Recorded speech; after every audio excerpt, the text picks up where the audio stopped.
told the girls, just reminded me, but he did make his 50 restrictions. He's veg.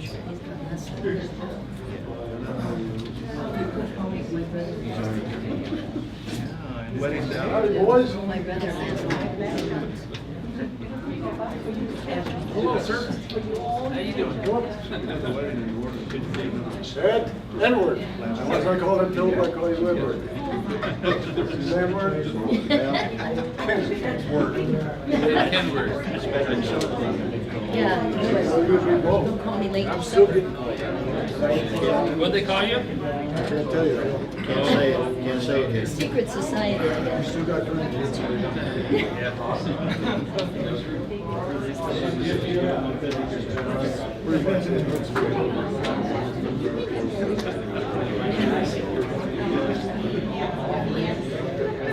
we ready, Master? Ready on the right, ready on the left, ready? Next one. Yeah. Oh, yes. I know. Tori? Tori, you ready?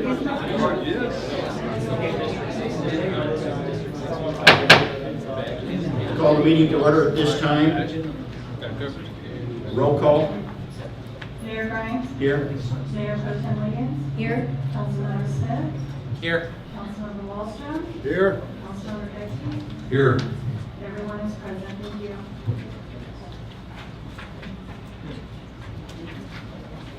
Okay, we're going to have the invocation in just a minute. The pastor, Marvin Slifer from Mountain Bible, is going to be leading us in that prayer. I'm going to ask you to stand for the prayer, remain standing for the pledge to the flag. But before we have the prayer, I would like to have a moment of silence for the 3, I think they were Marines, weren't they? Servicemen who lost their life in a helicopter accident just outside of Australia. So they haven't found them, and so we want to remember them in a moment of silence. Okay? Would you please stand?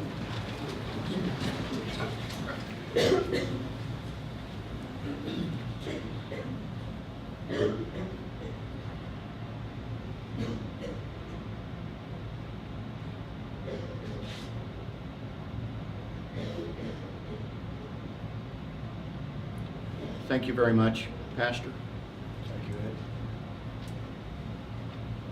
Father, for the servicemen who lost their lives, we indeed hold them and their families before you. Ask that they may be found, and most that you would give comfort to the family.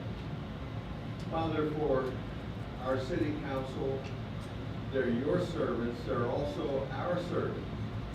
And we pray for your special wisdom as they express their trust in you and express the capabilities that you've endowed to each of them, that indeed they, with your wisdom, may lead our community in productive ways.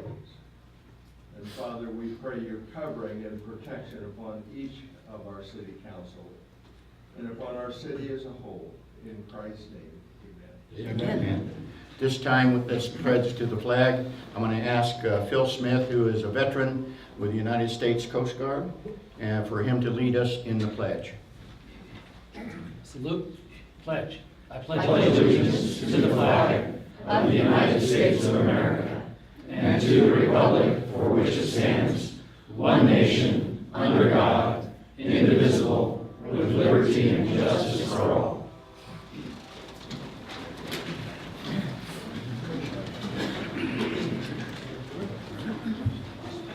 Our next order of business is the consent agenda. All items listed with an asterisk are considered to be routine and non-controversial by city staff. Consent items will be considered first and may be approved by one motion if no member of the council or audience wishes to comment or ask questions. If comment or discussion is desired by anyone, the item will be removed from the consent agenda and will be considered in listed sequence with an opportunity for any member of the public to address the city council concerning the item before action is taken. At this time, is there anyone in the audience who wishes to pull anything off of the consent? Yes, sir? Number 7.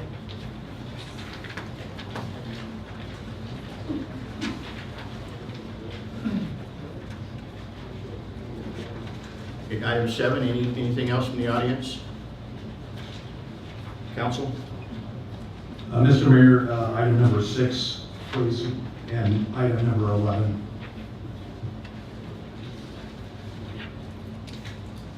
Okay, anything else? Number 13, Mr. Mayor. It's not on It's consent. It's not on consent. Sorry about that. Did you mean 13? Yeah, I did. Anything else? Do I have a motion? So moved. Second. Third?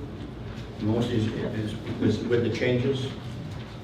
Motion to move Yes, changes? yes. Okay. All those in favor signify by saying aye. Aye. None opposed, motion carries. Let the record show that it is 5 ayes. Thank you. Our next order of business is a presentation.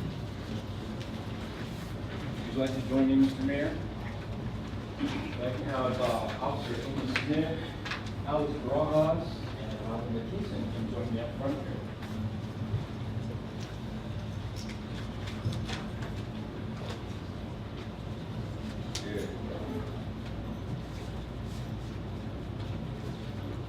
Tonight, we'd like to recognize some of our employees in the police department for just an outstanding job they did on an incident we had here a while back.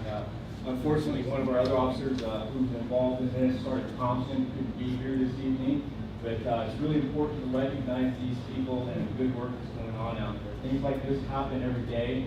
We don't often get an opportunity to thank them and recognize them for their efforts, just like we do that tonight. During the early morning hours of June 19, 2017, several witnesses called the police department to report a man with a gun at the fast food gas station. As officers responded to the location, the call was updated, indicating the man had fired 2 shots. The gunman had shot and struck 2 vehicles, both of which were occupied by local citizens, nearly striking both of the drivers. The gunman later revealed to us that he had fired several rounds throughout the night and continued to do so up until the time that our officers arrived. Sergeant Thompson, Officer Rojas, and Officer Smith arrived on the scene. They quickly identified the gunman, gave him orders to get on the ground, and took him into custody without incident. Their apprehension of uncooperative and potentially armed suspect demonstrated considerable preventative restraint. The officers quickly contained the scene and ensured no additional suspects were outstanding or victims were in need of aid. Officers could not have responded in a timely fashion and engaged the situation in the manner they had without the efforts of police technician Robin McKeeson. Robin fielded numerous 911 calls reporting this incident. She effectively coordinated the response of our unit as well as allied agencies and additional resources. Each of you are to be commended for your efforts in responding to an active shooter incident and immediately locating and safely apprehending the suspect. You demonstrated sound judgment and tactics, responding to this very tense, dangerous, and rapidly evolving incident. Your quick apprehension of the suspect undoubtedly saved lives and prevented additional crimes from occurring within the city of Tehachapi. You demonstrated great teamwork and completed an extremely thorough investigation, contributing to the successful prosecution of a violent offender. I am extremely proud of each of you, and the manner in which you represented the Tehachapi Police Department. Efforts such as these reflect admirably upon both the department and you as individuals. Great job, guys.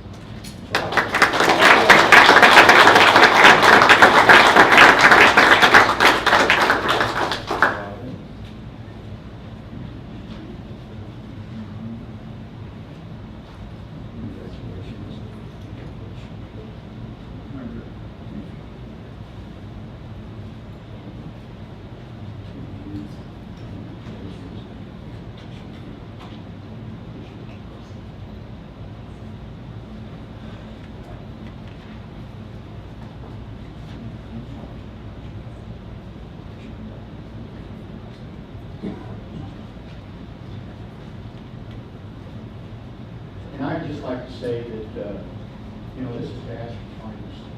And for them to put their lives on the line like they did, and to have it come to a successful conclusion with nobody here. And God bless them. God bless them.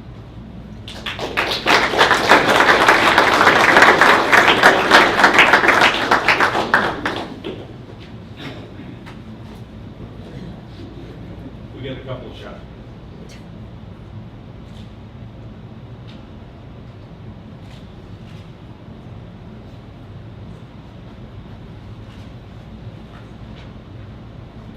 I don't know why they always get this side profile.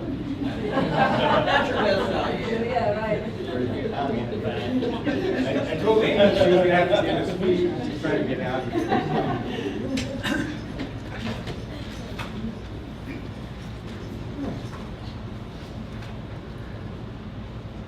At this time, we have general public comments regarding matters not on the agenda. We will give the opportunity for public comments on any items within the subject matter jurisdiction of the council. But we respectfully request that this public forum be utilized in a positive and constructive manner. Persons addressing the council should first state their name and area of residence, the matter of city business to be discussed, and the organization or person represented, if any. If you would like to come to the podium and make a public statement, please note that you have only 3 minutes. Thank you. Hello, my name is Phil Hester. I'm a Tehachapi resident. I was born and raised in the city of Tehachapi. Graduated Tehachapi High School in Tehachapi 1989. I'm also a Army veteran. My question is why is the memorial down there on the corners of Curry Street and Tehachapi Boulevard set at a well, the order of precedence of it is correct, but as a veteran, I don't feel as though the height of the memorials was correct. And I've spoken with a lot of my other fellow veterans in the community, and they're also kind of disgruntled about it a little bit. That the Coast Guard is 6 inches above the Army. I don't know if you guys have seen it, but you know, as a veteran, I'm kind of upset about it a little bit. Well, anyway, well, thank you. Thank you very much. Any other comments?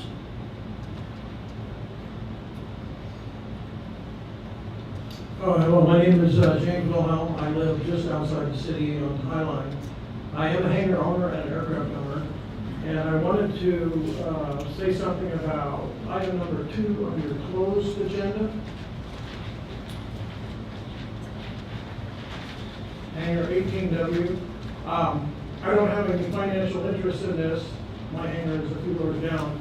But I would encourage the city council to keep this, let this hangar stay on the market and not exercise your right to take it off and make it city property.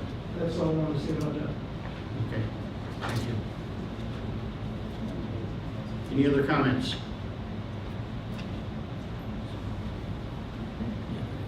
George?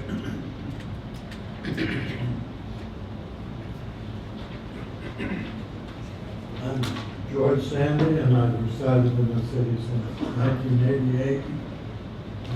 Honorable Mayor and Council, I'd like to embrace the same comments with James Wilhelm, number 1. And I don't believe in the city ownership of hangars and having them to rent in competition with private enterprise. And I've made no secret of that since I've been here. But the other item I wanted to talk about was the transfer of funds over the hill to California City. Well, in the order of millions, we've passed on some great improvement grants to the city of California City. And now I hear that we're about ready to transfer $150, possibly $300,000 way up the valley to Inyo County's Bishop Airport. I can't see the logic in this when we have an airport here that was doing very well progressively, but now we have, I could off the top of my head give you 10 different items that are sorely in need of attention on this airport. We have nobody to report to except the city, the clerk in the city, who does her very best to help us coordinate our efforts to keep that airport improving. And I don't think it's working too well because you just take a drive around the airport. And if I can go along, I'll point out all the things that are deteriorating. So I'm not really... Let me remind you, George, this item is item number 13, and it is coming up for discussion. So at that point in time, we will take up the discussion. Okay, I thank you for the present time. I'll see you again. Thank you. Any other comments?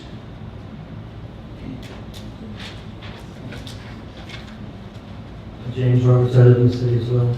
And I agree with Mr. Wilhelm also that I don't think it's fair for the city to cheat somebody out of purchasing a hangar for the city to use for its own use. And my question is, how many hangars on the airport are currently owned by the city? Does anybody know the answer? How many hangars are owned by the city? I believe we own 6 at this point. We haven't purchased one in quite some time ago.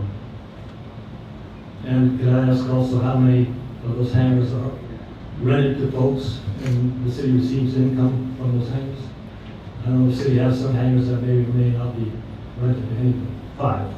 And do those funds that the city receives from the renting for that hangar, they go into the general fund or the airport fund?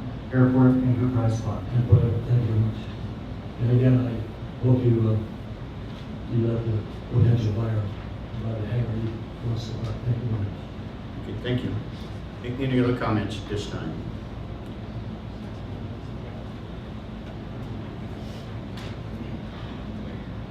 My name is Dave Robbins. I live outside the city limits, but I do own a hangar in Tehachapi.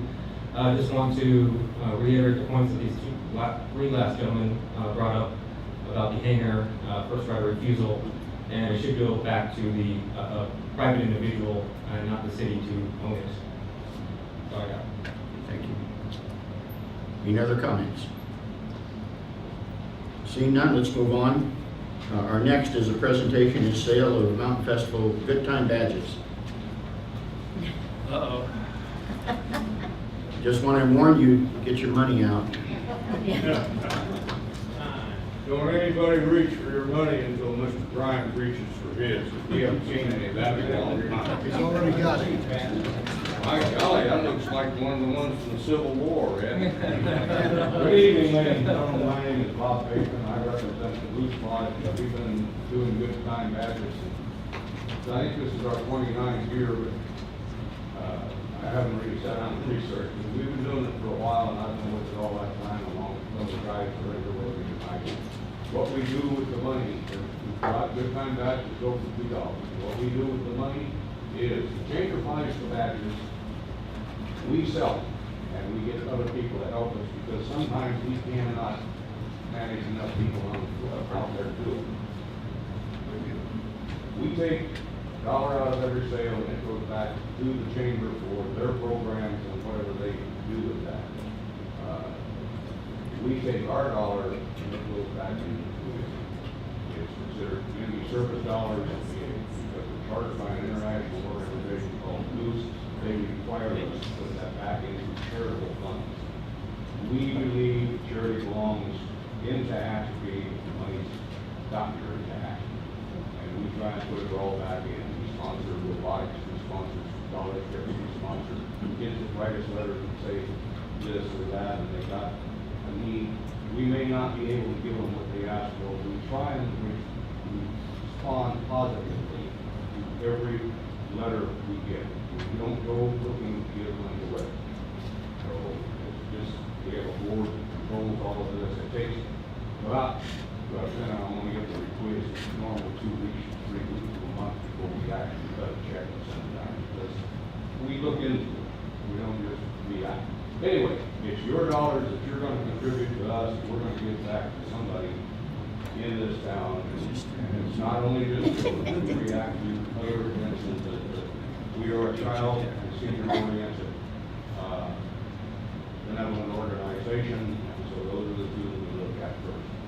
So, if everybody gets your money out, I've got 2 cohorts that are gonna do this, and I'm gonna leave Mr. Grimes till last, but I may have something else to say bad about him, but I want to get his money last so I can run to the door.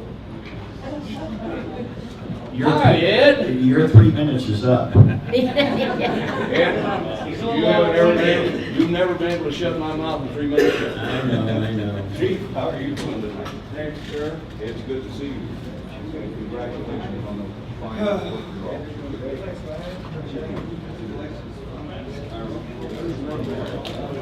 Oh, boy.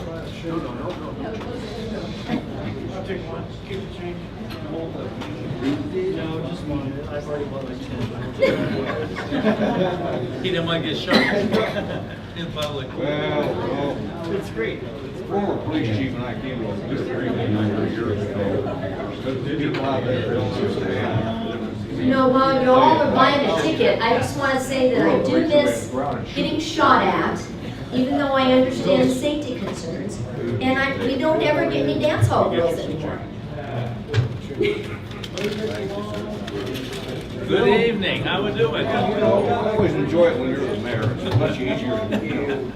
You get along with the city council. Of course, I've known you longer than I have Ed. Well, I don't. Keep the change for the guy. See, you're losing your That is mind. $100. And Oh that's my for, God. that's for 2. Well, I'm gonna tell you what. You know what? I had a kid did that to me once. He gave me a $100 bill, and I gave him his badge, and his change was 99 more. That's when they sold for $1. Sure, I don't know. Nice to meet you. I know most of the rest of the people. How many? Thank you, sir. Ridiculous here. Come on.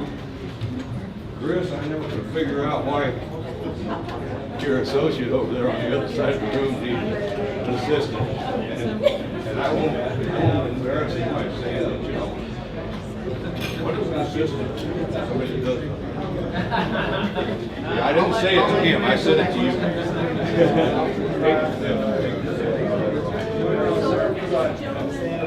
Thank you.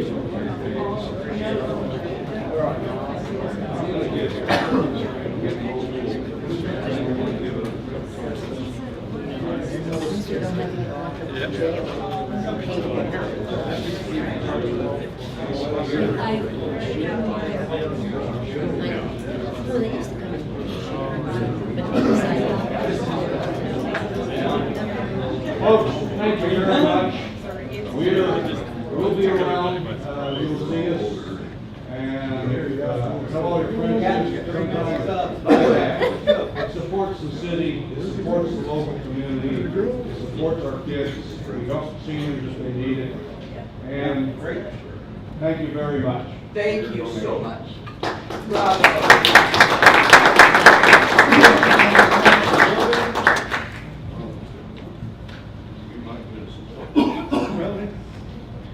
Okay, moving right along. Item number 6. Thank you, Mr. Mayor. The only comment I've got regarding number 6 is on the signature page, and we've got Ms. Wiggins listed as the mayor on that. I don't know if you caught that or not, but... We did, we'll have that changed before it's signed. Okay, great. Other than that, I have no other issues. Okay. Anybody else have any issues? Motion to approve? Second? All those in favor signify by saying aye. Aye. Aye. None opposed, motion carries. Let the record show 5 ayes. Item number 7.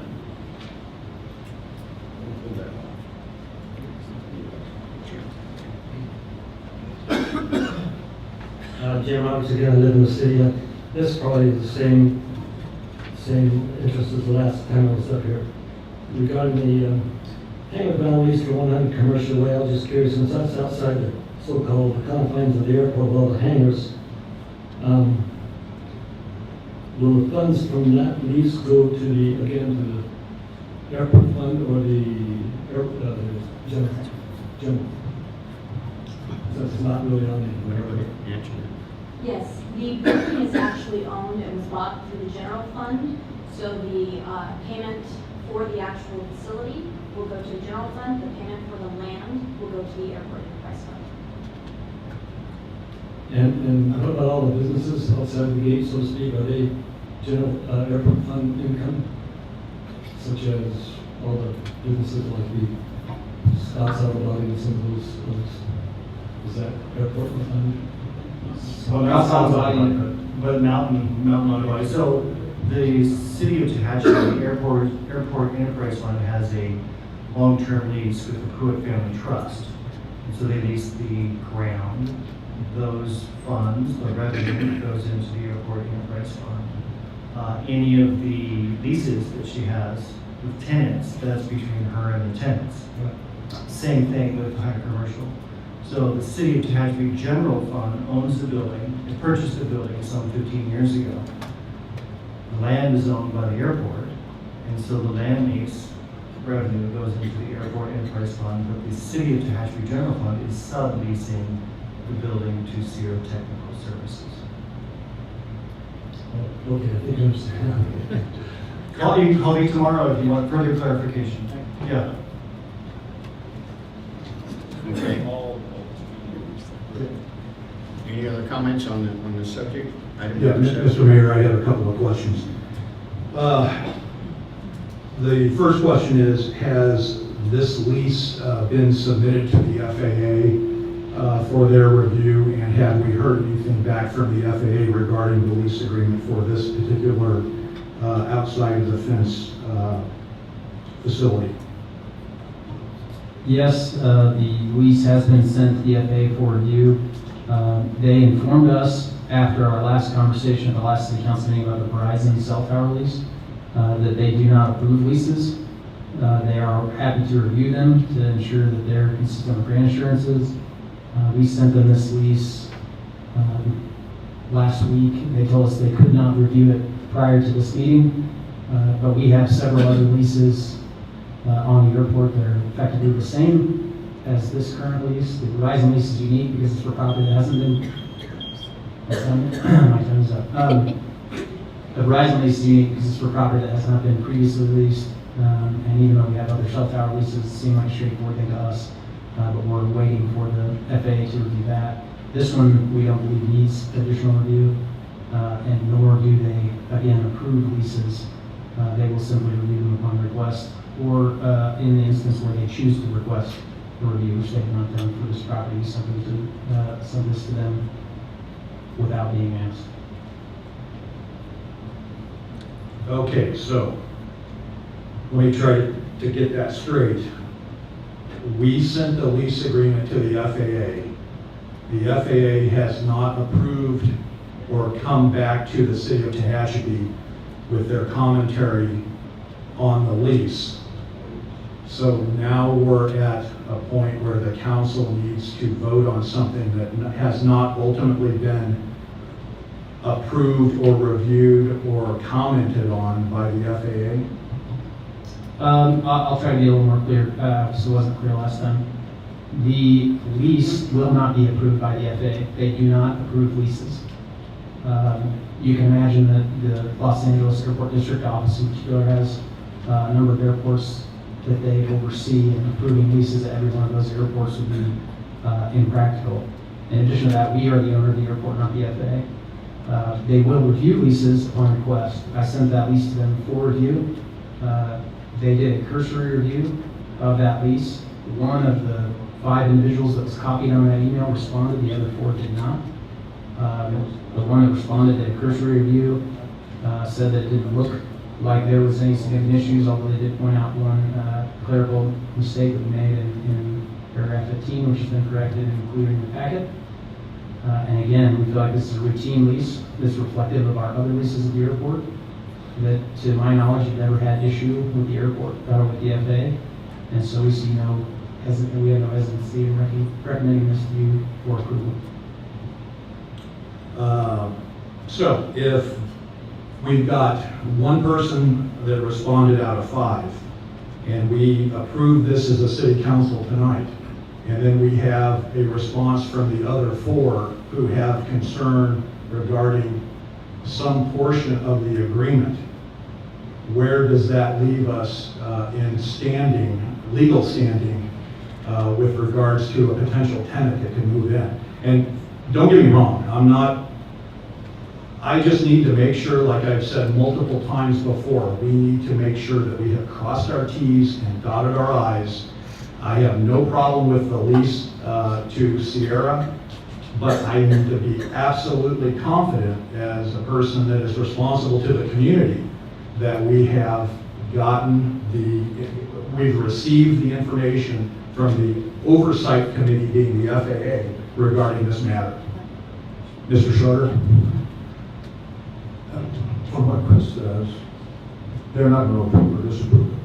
They may make comments about something that we might want to change, maybe something we don't want to change. You can approve it tonight. You're not under any legal constraints if the FAA comes back and makes comments about it, because they don't approve it or disapprove it. If the council wants to wait another 2 weeks, or however long it would take for all 5 of those people to give their comments, to see if maybe there's something the council might want to change, just given the comments, you can do that. You can also adopt it. Okay, thanks. That clarifies that particular point. Let's discuss again a little more to what Mr. Roberts had discussed at the podium regarding the financial matters on what entity, being the general fund, purchased the building. I was under the understanding that any property on the airport, regardless of who funded the purchase of that money goes into the airport enterprise fund. It now appears that we're taking the ground lease into the airport enterprise fund. However, we are splitting that off and we're going $1,100 into the general fund, because the general fund ultimately was the purchaser of the building. Correct me if, do we not use general fund money when hangars are purchased, and then there are financial issues that are handled internally via the finance department in situations like this? So should that money not go into the enterprise fund, an internal process occur to where the general fund, the airport enterprise fund ultimately pays back the general fund as an internal process?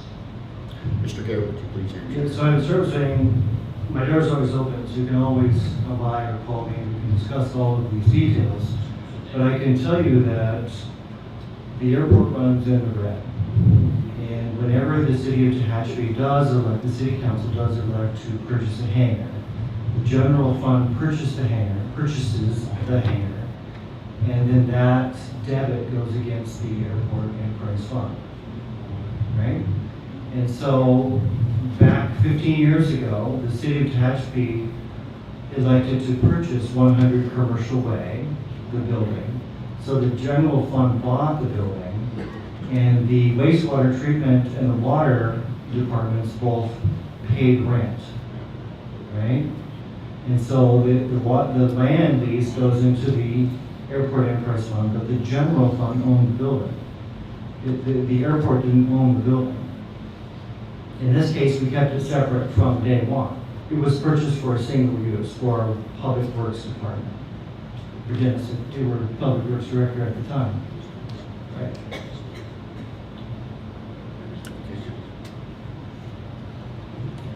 Well, I'm not sure that that's a clear point in the eyes of the FAA. If there is money generated on an airport, and that's per the handbook and the grant assurance obligations, you have to fund those funds that are collected from an airport asset, being either a hangar, a building, a parking space, or otherwise, rodeo grounds, event center, et cetera, et cetera, et cetera. That goes into the airport enterprise fund. Full stop. Doesn't matter where the funding source came from.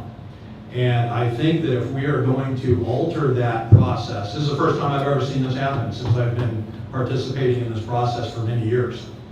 I think we need to take a step back and make sure that we're doing the right thing, because those 4 out of 5 individuals at the FAA who have not responded yet may come back and say, the way that you are the way you are paying the general fund back is not conducive to the way the FAA expects business to be undertaken at an airport.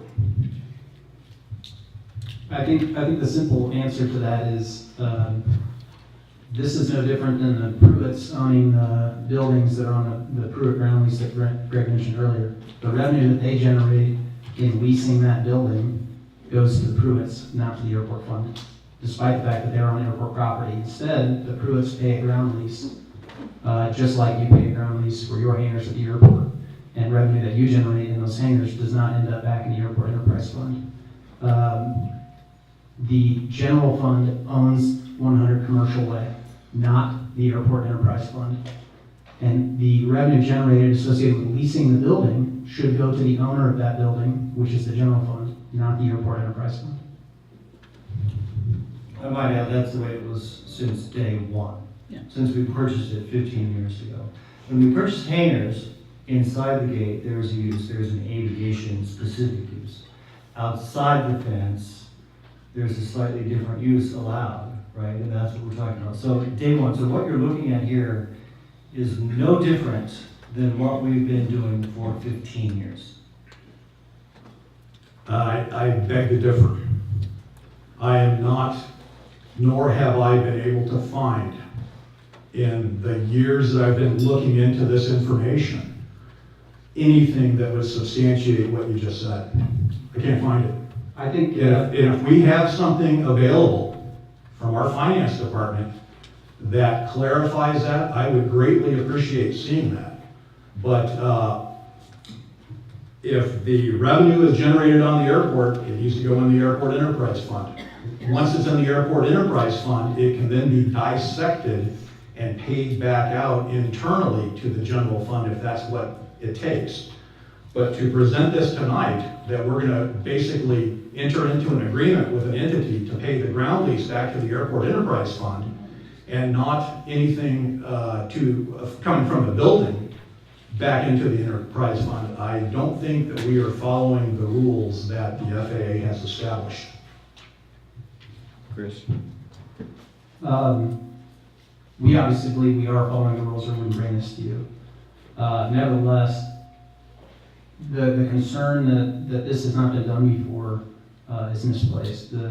Since the property was purchased, an assignment of that ground lease was made to the city. The city, via the general fund, when Public Works has occupied that building, or the enterprise funds of water and wastewater, which are separate entities from the airport, when they occupied that building, they paid a ground lease for the ground. They did not pay the airport a lease for the building because the general fund owns the building. So Public Works, as a general fund department, does not pay for the building. They only pay a ground lease to the airport. And that's been done since, at least as far as I'm aware, since that building was purchased. And I haven't been able to find record of anything otherwise.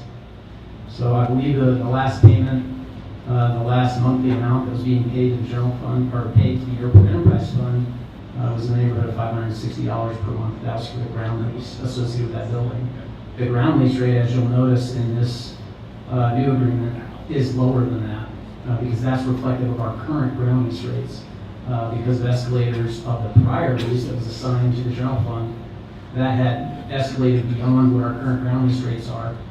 But charging a private entity more than a market rate for that ground lease, we think is unnecessary and would be inappropriate. So we're charging what we believe is the market rate. We charge for other ground leases. That money will go to the airport enterprise fund.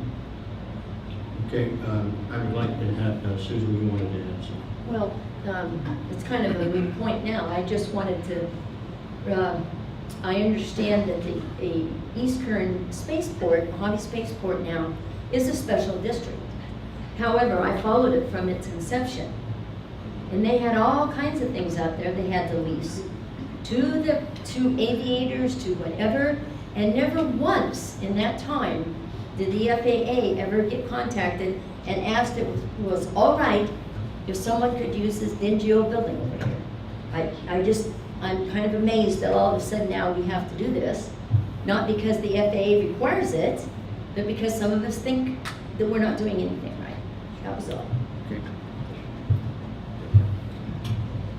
I'm not in favor of having another government agency step in and delay a project.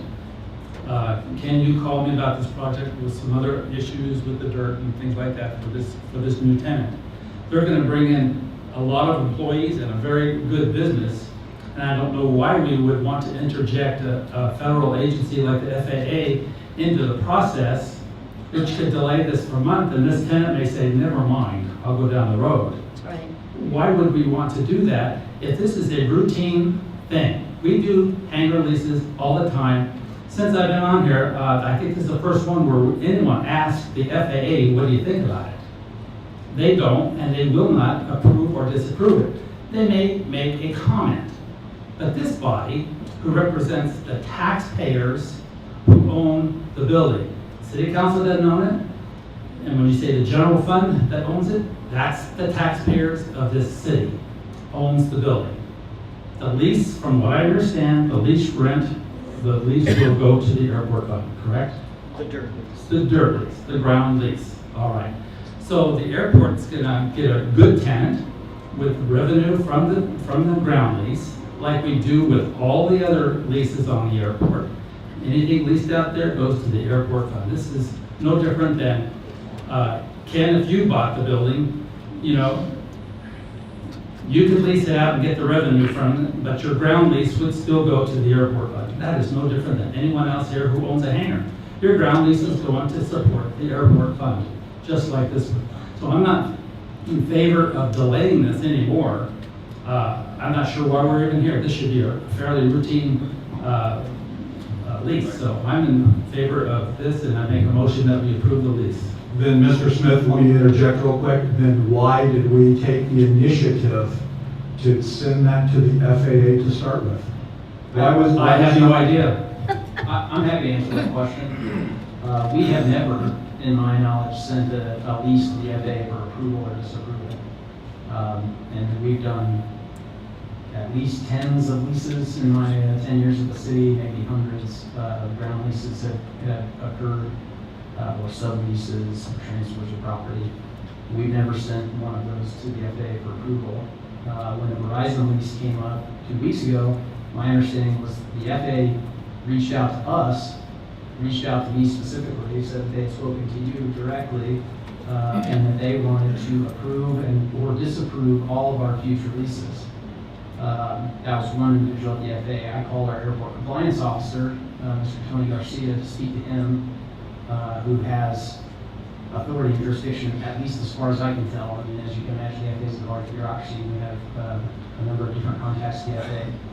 But Tony Garcia is the one who came and oversaw our land use inspection several months ago. He specifically told me the FAA does not approve or disapprove leases, nor does he want to. That it is our job as the airport sponsor and the airport owner. And so, while I had already sent the Verizon lease, I said, look, I'm going to go ahead and send you this one. I'd love to see your commentary and feedback, just to make sure we're all on the same page. But I told them via email that we were going to bring this to the council tonight for approval, regardless of what their commentary was, because we believe it's okay. I did not get a response back from them in the last 5 days, telling me otherwise, and so I feel confident that you can approve this routine lease tonight, consistent with our other ground leases. If for some reason they bring some commentary back to us that raises concern, that they suggest that we're not in compliance with our rent assurances or some other federal obligation, we would absolutely bring that back to you, work with Mr. Hayes to amend the lease to be consistent with what their expectations are. But I don't believe we're in that situation now. They reviewed every single lease that we have at the airport during our land use inspection report. Our land use inspection occurred back in, is it March now? We've not received the report yet, so I don't know exactly what it's going to say. We did have an exit briefing, and at no point did they raise issue with any of our current leases. So again, this is reflective of our current leases. I believe this is consistent with our current leases, and we should be able to move forward. I want to call for the question. I'd like to second the motion. I'd like to speak. Okay. Chris, does the city sign a lease like everybody else for a ground lease? Yes. So the building's ours, for clarification for everybody else. The building's ours, we can lease it for the building, for what we ever want to lease it for. The ground lease is not going to change according to our lease agreement, our legal lease agreement, right? Yeah, so when the city purchased the 100 Commercial Way building, the ground lease was assigned to the city of Tehachapi. And the city has continued to pay that ground lease amount to the airport enterprise fund since that time. Are we, so we're the subleaser, right? And what we want to do tonight is to lease the ground to Mr. Hayes. He will then lease the building from the city of Tehachapi that sits on the ground. He will pay the ground lease to the airport and the lease of the building to the general fund. I think what Mr. Hepke is alluding to is that since he's involved with the FAA, that just to make sure that we're doing everything right, we don't have to come back 5 years from now. And I understand that we've done it 15 years, but we did a lot of things 15 years ago. So I think that's where he's going on this, and I think it's a good thought. But you know, as long as that we're leasing the ground legally, and we can lease the building, just like any other hangar owner can lease the building. Now, does it matter if it's inside or outside the fence? No, the property, from a building perspective or from a ground lease perspective? Both. From a ground lease perspective, it's all within the boundaries of the airport. And so in that respect, no, there's no difference. This building is a non-aviation area of the airport. It's outside the fence. It's specifically identified on our airport layout plan as non-aviation use. There's no issue with the general fund leasing for a non-aviation business or industrial use. And frankly, there is no difference. If the city owned the hangar inside the airport, sure, we could recapture that revenue, and maybe we want to go back and look at current ownership of hangars as well. I believe that the Airport Enterprise Fund owns the hangars inside the fence. But if not, we should go back and look and confirm, in which case the general fund in that instance would also receive the revenue for the building lease, not the ground lease. Okay, Is that a hard thing to do? No, it's a fairly simple thing to do, to go back and look. And if the general fund owns those hangars, the general fund should be collecting the revenue for those hangars, regardless of whether or not they're inside or outside the fence. according to Robert's Rules of Order, I have a call for the question. We have a motion and a second. And by Robert's Rules of Order, No. we have to take a vote. Yes, if there's more comment, you have comment within reason. We're not running under Robert's Rules of Order here. Okay. Mr. Mayor, thank you again, and I realize that I've taken up an inordinate amount of time on this, but I have read the handbook. I've read it cover to cover. I feel very confident in what I have read and what I understand. If you are inside the airport proper, inside the fence, you have one set of obligations you satisfy. If you are outside the fence, you have other obligations you must satisfy. I am not, at this point, confident that we have satisfied those requirements, inside versus outside, aviation versus airplane storage versus non-airplane storage, nor have we satisfied the requirements of funding. If we can get over that hurdle, I don't have a problem with the lease agreement as it stands, who's renting or otherwise. I have a concern that is completely justified based on what I have read and what I understand and what other individuals in the FAA have conveyed to me, that we have not satisfied the requirements in this particular case. And I think we put ourselves into a position of jeopardy by voting on this tonight and not going back, reaching out. Did you, Mr. Kirk, reach out to the FAA today to ask them, we are going to vote on this, could you guys please provide us with an answer? Chris, you really don't need to answer that. I apologize. Well, I will answer that question. The answer is no, I did not reach out to them. They reached out to them last week and was explicit in that we would be taking this to the council tonight for approval, regardless of what whether or not they responded. And they did not respond in any way. They didn't even acknowledge my email, which is not uncommon. In some cases, we have to pick up the phone. We really have to be aggressive. And I agree with Mr. Smith. You know what, we should not have other outside jurisdictions overseeing what we're doing, but because we have sort of led ourselves down that path to a certain extent, in this particular case, we need to be the entity that reaches out. Let's clarify this issue, let's get it satisfied, let's make sure the T's are crossed and the I's are dotted. And we need to do that. I've read a few things too, including the original airport lease that says at which time we no longer can handle the airport, or we apparently don't know what we're doing, we can give it back. We have spent almost 25 minutes talking about a consent agenda item for no good reason. I'm waiting for a report on the airport, and at that time we might just have to look and see whether we want to keep doing this or not. It's always in the red. We make no money. No one ever comes and says thank you. You come and yell at us. So, that's my opinion. Go ahead, Mr. Hickey. Through the chair, Ken, is there a question in your mind? We have two different leases. We have a ground lease that we kind of all, not kind of, we all agree, I assume, that is going to the airport fund. Rick, are you questioning that the other portion of the lease that the taxpayers own should go somehow to the airport? Do you question that? Yeah, Mr. Smith, actually, the taxpayers own it all.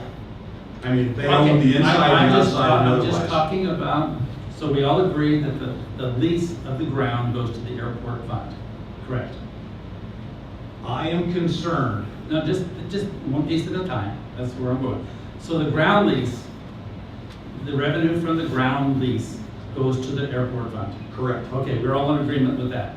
Now, is there a question as to the lessor, who's going to be ST? No, we're actually the lessor. We're the lessor, but the lessee, Sierra Technical Services, they're going to pay for the building to the city. Is there a problem with the city receiving that amount of lease from it? As I read the FAA handbook, there appears to be a conflict with that. If you take that a little bit further, go across the street to the Pruitt leases. Should their revenue from their leases, not their ground lease goes to the airport fund, should those owners of those buildings, should they be worried that now that the revenue they get from their tenants should be going to the airport? If you're saying one, you're saying the other. In this case, the taxpayers own the one building. On the other side of the street, a private individual owns the building. So in my mind, it's no different than anyone who owns the building gets the revenue from the lease, but the airport on both gets the revenue from the ground lease. There actually is a big difference, and it's because one is a private entity and one is a public entity. I know, but you can't divide that when it comes to who owns the building, who gets the revenue from the lease of the building. It becomes a lease and a sublease. Correct, but you can't bifurcate the ground lease. I mean, the ground lease is one, and it is bifurcated from the lease of the building. just think of the ground, from the ground down is airport enterprise, from the ground up is whoever owns it gets the revenue. In this case, the taxpayers own it. Why would they not benefit from the lease of the building? The taxpayers own the airport enterprise fund also. But they also carved out an amount of the airport land so that it could sustain itself by leases of the ground. Then why doesn't the airport enterprise fund compensate the general fund and we take care of this in an accounting fashion It that's does. acceptable to everybody? The way this is written right now goes directly to the general fund. Exactly. The general fund purchased it in the first place 15 years ago. I don't see a problem with this. Anyway, the question is still on the table. If I could, Mayor. Go ahead. I'm sorry, I'll be quick. The handbook that I think that you have concerns with, I assume you're referencing the airport compliance manual, order 5160.B, which is the kind of governing document for how airports are to be managed. The FAA has a number of handbooks, advisory circulators, orders that all kind of dictate thousands of pages of how you should run an airport. And I don't have it right in front of me, but I believe it's chapter 12 that deals with review of agreements. And it specifically talks about non-aviation lease agreements not being subject to federal obligations. I'm happy to find that item for you. It does say that non-aviation leases should be dictated on fair market. Fair market value can be determined via the airport compliance manual based upon what is charged for other similar properties at the airport. That's how we determine what the ground lease rate is. The building itself, again, is both a non-aviation use and is owned by the general fund and should be irrespective of FAA review and of obligation to the airport enterprise fund, which, while it is owned by the taxpayers, is wholly intended to be supported by user fees, rental rates, and other revenue sources specific to the airport and not necessarily general revenues. Any other discussion To the public? by the council? Public? George? You got 3 minutes. George Sandy, resident for 22 years. Perhaps there's a misunderstanding here. Mr. Heckey might be confusing the FAA's involvement about construction on leased land on the airport or off the airport. That's where the FAA has direct involvement. We can't build without their approval. On the circular, they send around to all the different agencies. And we do struggle with that sometimes about height restrictions and things like that, and setbacks from the center line. But as far as I know, in all my experience in aviation, this airport, Orange County Airport, Corona Airport, Huntington Beach Airport, the government, the FAA was never involved in an individual or a city leasing a hangar. So I hope that might clarify something. And maybe I can put this all to rest. Sorry, Thank you, Mr. George. Sandy, I didn't mean to cut you off. Were you done? I'm sorry.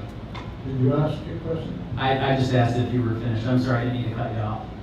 Oh, no, I'm home. Okay, very good. Sorry, I just want to be respectful of your time. I had a chance to look it up while we were sitting here. Airport Compliance Manual, Chapter 12.3A, Review of Agreements, specifically says the FAA does not review all leases, and there is no requirement for a sponsor to obtain FAA approval before entering into a lease. Sir? I'd like to make a comment. James Wilhelm, I live just outside the city and have a hangar and an airplane. The way I look at this, by the way, I'm a retired FAA employee, is I hear the airports running in the red all the time. And here's $13,000 that can go into the airport fund to help mitigate the red ink. And the way I look at it now is those hangars are inside the fence. That's airport activity. Airplanes can come and go inside those hangars. Therefore, the revenue should be part of the airport fund. The ones outside the fence, no. That's mine. You're absolutely right. Okay, thank you. Any other comment?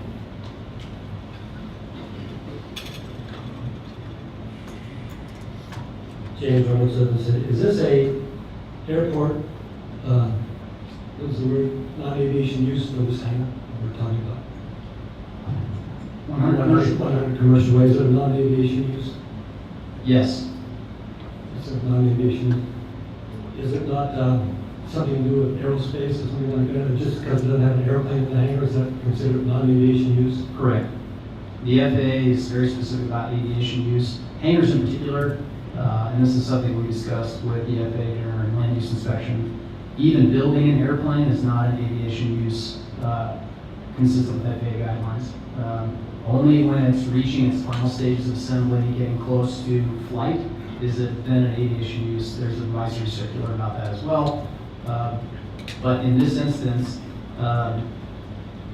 we did specifically speak to the FAA about Sierra Technical Services and the work that they do. I understand that it's aviation related. They did not have an issue with it. But it is my opinion, based on their guidance, that this is technically a non-aviation use. Your opinion? I'm fairly confident that is the case. And I believe the FAA would agree with me. Thank you. Is there any other comment? Mr. Mayor? Yes.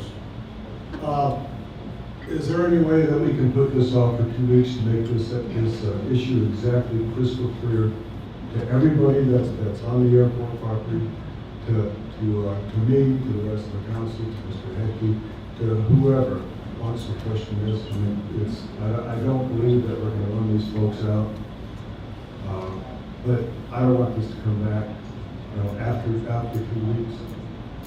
And so this is going to be a precedent for everything else. Can we do that?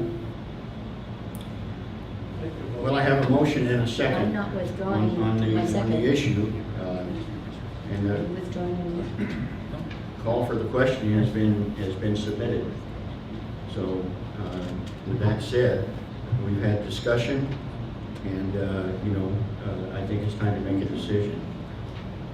All those in favor signify by saying aye. Aye. Aye. Aye. Those opposed? I will abstain. I'll abstain also. Okay. Let the record show 3 ayes, 2 abstentions. Item number 10. I'm going to pull that off. Number 10 is Okay. Just one moment. Yeah. Yeah, but we still have to do 10.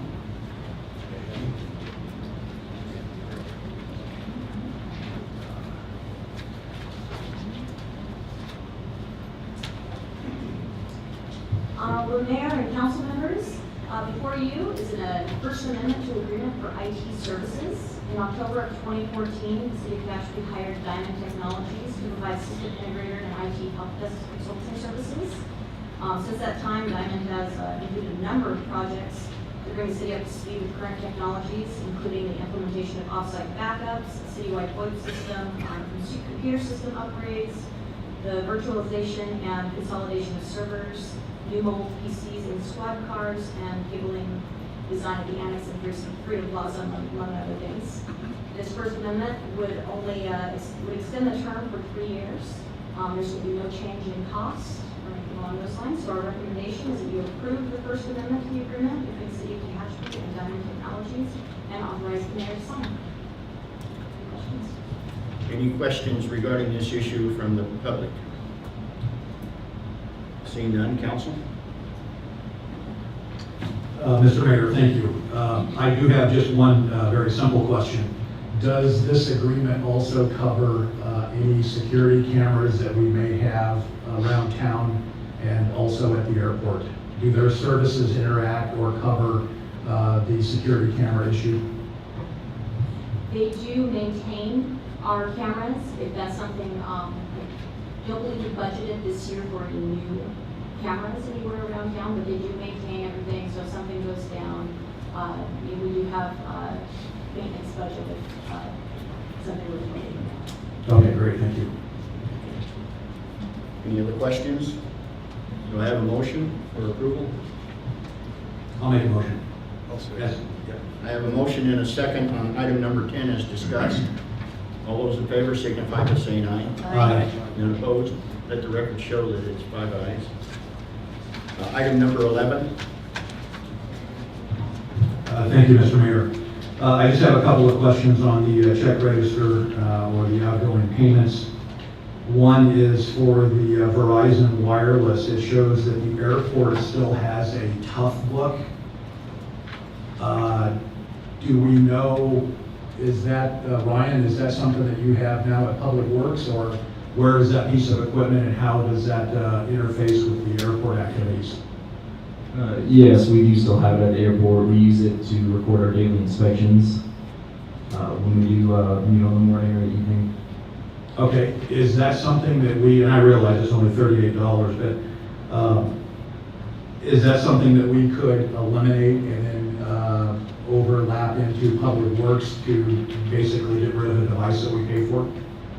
If we don't have an airport-specific individual, could that not be cross-utilized to something else that Public Works is currently using? Yeah, that's a good question, and that is absolutely on the table. Ashley and I have engaged in conversations about different ways we can facilitate the inspection, and removing that from the bill is absolutely a possibility. Okay, is that something, Mr. Garrett, that we could look into? Just purely the elimination of that piece of equipment. Ryan's guys continue to use their own or their specific Public Works equipment, and we minimize the charge to the airport. Yes, Ryan just said that we would be looking. Okay, super. Yeah. The next question I have is we've got a charge of about $1,200. It's for the Grand Fondo assistance / insurance to the American Legion. I'm looking for some clarification on that. We rent the Veterans Hall behind City Hall. We use that for a couple days during the Grand Fondos to set up and during the day. So it's rental of the Veterans Hall and the insurance required by the county. Okay, super, thank you. Mr. Mayor, I have no more questions. Any other questions regarding item number 11? Seeing none, do I have a motion for approval? So moved. Second. I have a motion and a second on the item as discussed. Item number 11. All those in favor signify by saying aye. Aye. None opposed, motion carries. Let the record show 5-0 ayes. Okay. Item number 13. Chris? Thank you, Honorable Mayor Grimes and Council. The item before you tonight, the airport entitlement funds transfer. As the council is aware, the Tehachapi Municipal Airport receives entitlement funds, or is allocated entitlement funds from the FAA. These are not competitive grant funds, like most of the funds that we utilize through the FAA. Rather, these are funds that are programmed for the airport for airport improvement projects. The airport sponsors that receive entitlement funds are only allowed to carry over 3 years worth of unused funds plus the current year. Right now, the city has 3 years of unused funds plus the current year. At the end of this fiscal year, if we have not spent those funds on an airport improvement project consistent with the airport improvement handbook, those funds are removed from the city of Tehachapi and go back into the pot. I couldn't tell you where that is or what that really looks like. As you can imagine, it goes back to the FAA to be spent elsewhere. A couple of years ago, the FAA created a new process whereby airports can transfer entitlement funds to another airport within their same state to be utilized for AIP eligible projects. The city of Tehachapi does not have a current project program on our capital improvement program list as approved by the FAA for either this fiscal year or next fiscal year. That's primarily because we have a very large project program in fiscal year 2019-2020, and that is the reconstruction of the South Parallel Taxiway Alpha. And so we've been holding projects with the expectation that in 3 years that we would have a very significant project.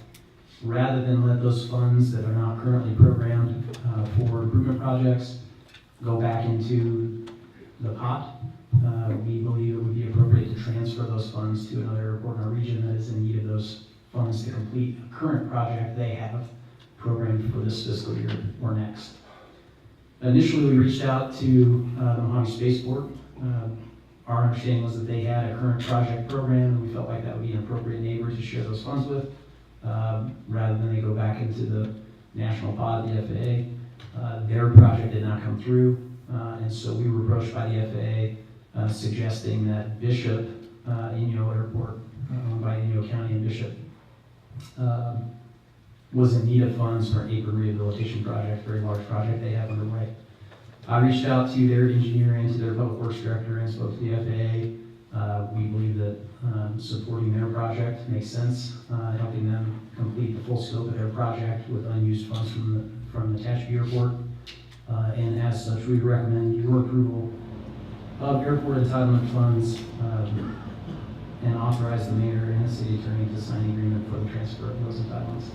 Do you have any questions, Maya? Okay. Chris, so these funds, we got at our place settings, some folks had given us a lot of photos of maintenance items, some crack sealing that we've got to get done, some drainage, some issues. So this money could not have been used for our local maintenance. It has to be for a specific project, is that correct? Yes, there is one exception. So the Airport Improvement Program Handbook specifically identifies maintenance as not eligible for AIP funds, with the one exception being pavement. Pavement maintenance still has to meet their three justification criteria. I'm going to butcher them now. One is a demonstrated need, one is being on supporting AIP policies and goals. And I apologize, the third is something I can't recall at this time. But nevertheless, maintenance is typically not eligible for AIP funds unless it's specific to pavement. And it has to be large-scale maintenance of pavement, typically. And there's some examples in the Airport Improvement Program handbook about what types of maintenance are eligible and which are not. Okay, thank you, because I would agree with all those folks that had those issues with our local maintenance issues at the airport or anywhere else in town. If we could keep the money local, we would like to do that. But you're saying it basically has to be a project or meet the criteria for a big maintenance project, and we don't meet that criteria at the moment. We just don't have a project program. Okay. We don't have a project plan or program.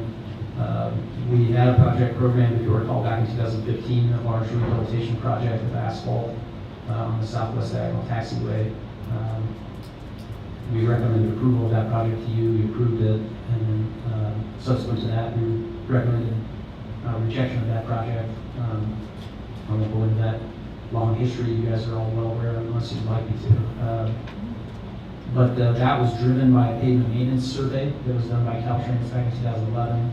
Outside of that area and a couple of minor connecting taxiways, our asphalt is in relatively good condition, making the justification to do asphalt maintenance on good asphalt would be likely tough. I don't know, maybe the FAA would support it, but we also don't feel like it's needed right now.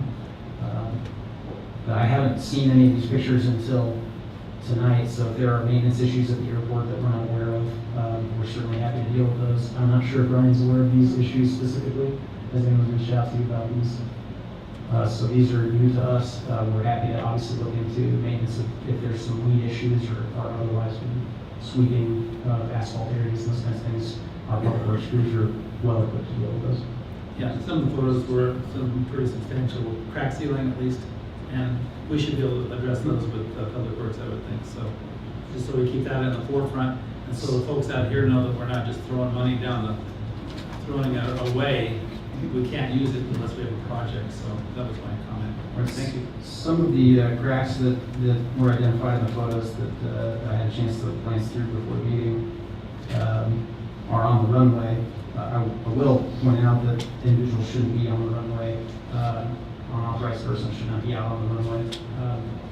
But nevertheless, most of these are longitudinal cracking. They're not indications of pavement failure. These are typically cracks that occur in joints between two poles of asphalt. Obviously, the runway and taxiways are typically wider than an asphalt paver you do in one long pole, so they do one long pole, and they scoot over and they do one right next to it. So these longitudinal cracks are reflective of typically the joints that are cracking around the pavement failure. Thank you. Okay. Ken? Thanks, Mr. Mayor. Just to be absolutely clear about what the definition as provided by the FAA is regarding eligible projects, and this was taken right off of their FAA website today. Eligible projects include runway, taxiway, apron, construction and rehabilitation, airfield lighting, airfield signage, airfield drainage, land acquisition, AWAS systems, nav aids such as reels or PAPIs, planning studies, environmental studies, safety area improvements, airport layout plans, which ultimately are the Bible for how your airport is looked at and managed, access roads only located upon airport property. I don't know how many times we've had the public works guys inadvertently, just because there was nothing better as an option, drive out to inspect the other side of the airport property where the sewer risers are, and come back with a tremendous amount of mud and debris on their tires. We could have come up with a project that would have eliminated that by putting in a road that is permissible. Removing, lowering, marking, and lighting hazards, and then a glycol recovery truck. And we don't have a glycol issue with de-icing at this airport, but there are a significant number of projects that we could have jumped on very quickly with the help and expertise of Mr. Schlosser. I don't know why we are giving anything away at this point in time other than the money that is absolutely going to expire, which in my calculations and review, it looks like it's $150,000. We've got up until December the 31st to establish another project that meets this criteria to retain that 150. And I fully appreciate what you said, that we're trying to bank some of this until we get to a bigger project, but at the same time, $150,000 chunks of money that could be applied at the airport for things that the FAA considers eligible. I think we've done a huge injustice by not taking advantage of that. Chris?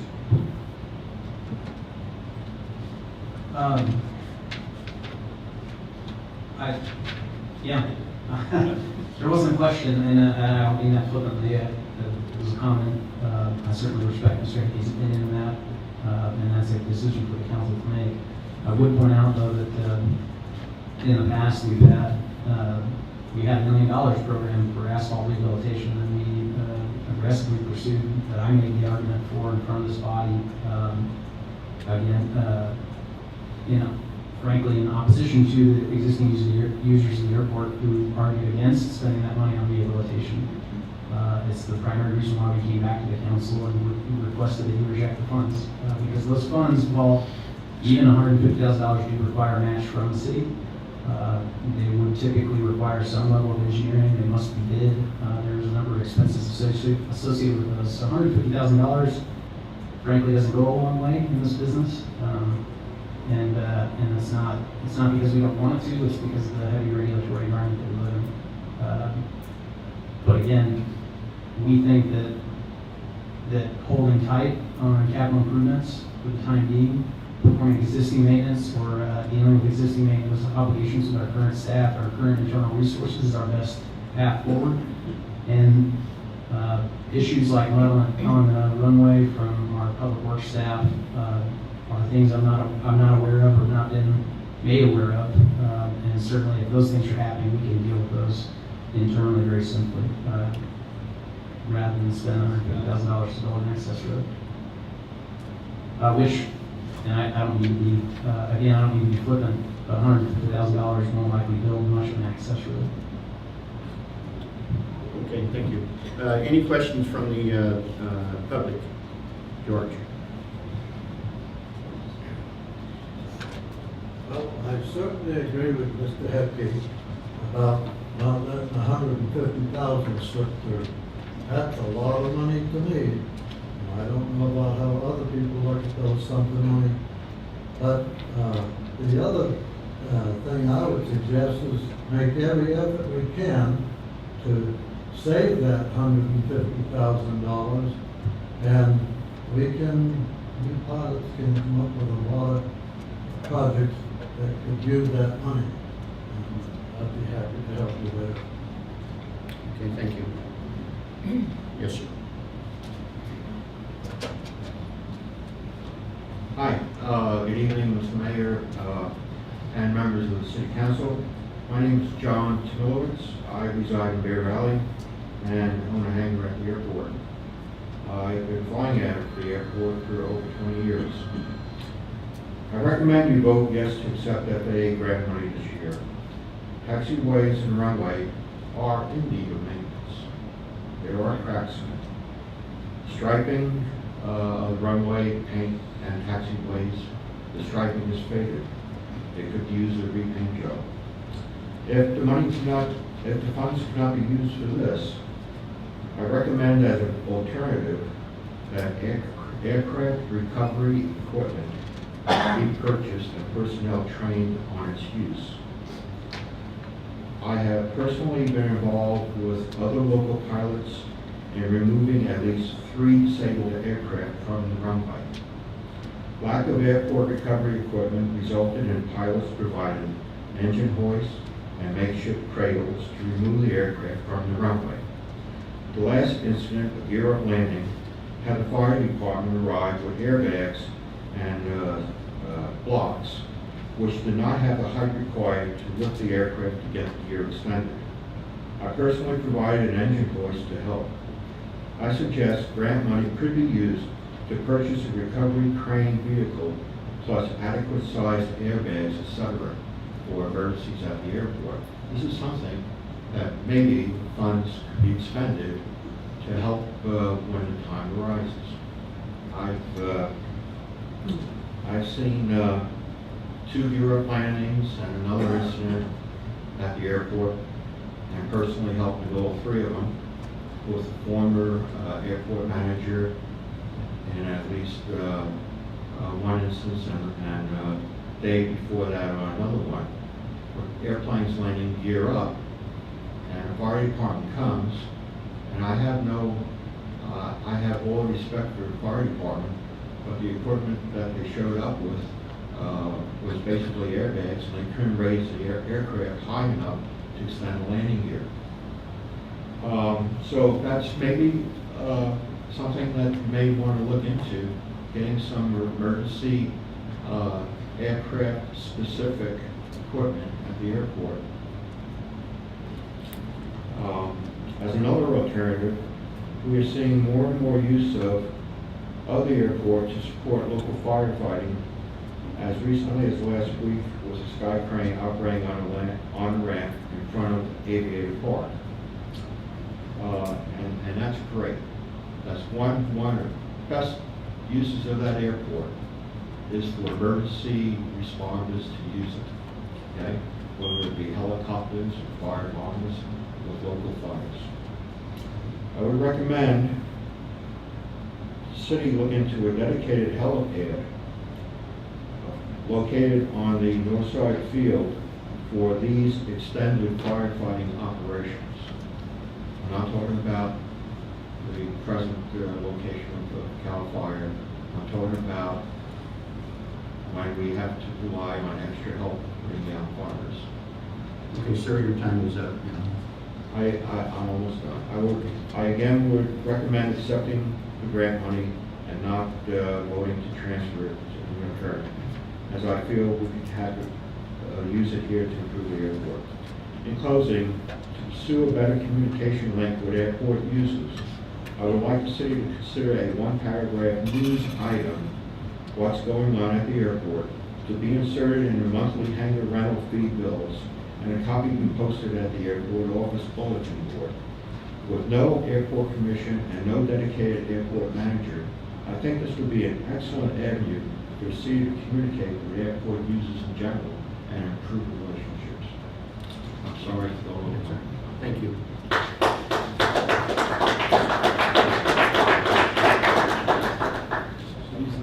Ladies and gentlemen, my name is Hal Lyons. I live in the city.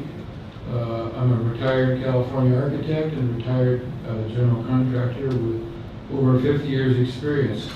I'm a pilot, I have a hangar, and number one, I think everyone benefits from the airport, whether it's St. Malachi's Church having a picnic, or there's a fundraiser this weekend. So it's not just an amenity used by pilots. The entire city can use it and enjoys with that. Hence, when people fly in here, this is their first impression of Tehachapi. Just like anything we do, first impression is the lasting impression.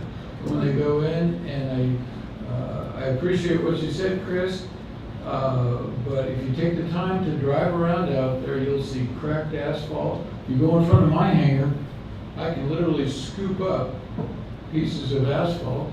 As Mr. Hebke can tell you, anything that hits the propeller is a prop strike, and that could possibly be a liability to the city. From what I see, firefighting, first responders, ambulances, God forbid we need anything immediate health-wise, there's always a helicopter there. It's important for those guys. There was a sky crane there this weekend. They were parked in an area where the asphalt is failing. Anyone who has an asphalt driveway knows that you have to reseal that at least every 5 years, especially with the snow and anything like that. Any crack in the asphalt, water gets in there, turns to steam and bubbles it up. We're all pretty obvious about that. So I would make a second recommendation in that as long as I've been in the airport, which is going on 13 years, we have all these different factions. On all of my construction projects, I always had a weekly meeting. I'm not saying weekly, but perhaps a monthly meeting with all the entities. Chris, Ken lives at the hangar, he knows what's going on, and other people who were involved with these funds. We don't have an airport manager, we don't have an airport commission, and there seems to be all these factions that are sort of fragmented, and there's no cohesive input as to as you're talking about the taxiway project. As an architect, we're not going to land 747s on the taxiway. It was a great idea. We can argue the merits of that, how much it cost, and what we were getting for our money. But the comment was made that the airport is in the red. Why are we just giving away $150,000? We could come up, if we had a group of people together seeking ways to improve and to look at what we're doing, monthly meeting, I think a lot of this would just kind of go away. It would come to committee and everybody would be on the same page. Thank you for your time. Any other comments?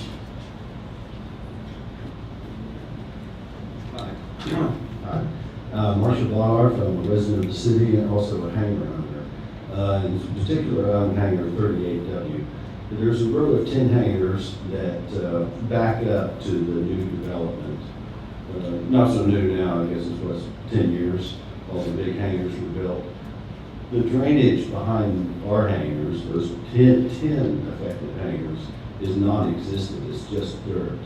When the new hangars were being built, and that was all being developed, I got with the then airport manager because it was flooding the hangars. And he said, that's all going to be taken care of. It's rubbish. It's just mud and dirt. Every small thing they did with rocks and some ditching is now filled in. That project was never finished.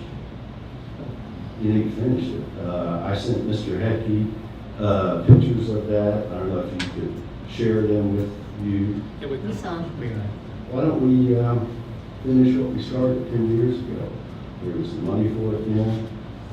Obviously, it was forgotten or appropriated for something else. But like I said, that affects 10 hangars, and that is a project, a wastewater drainage project. I think it's pretty hot in the airports. Thank you very much. Thank you. Any other comments?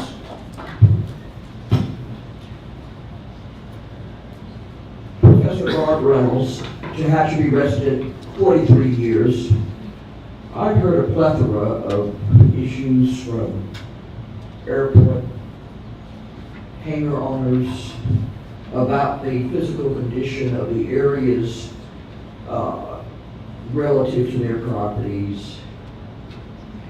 So the $150,000 is certainly something that can be utilized here. Chris, I heard you reference the issue of earlier last year, I believe, this $1 million alley or whatever appropriation there was, and it's all, I'm getting this feeling that there's some type of tit for tat here.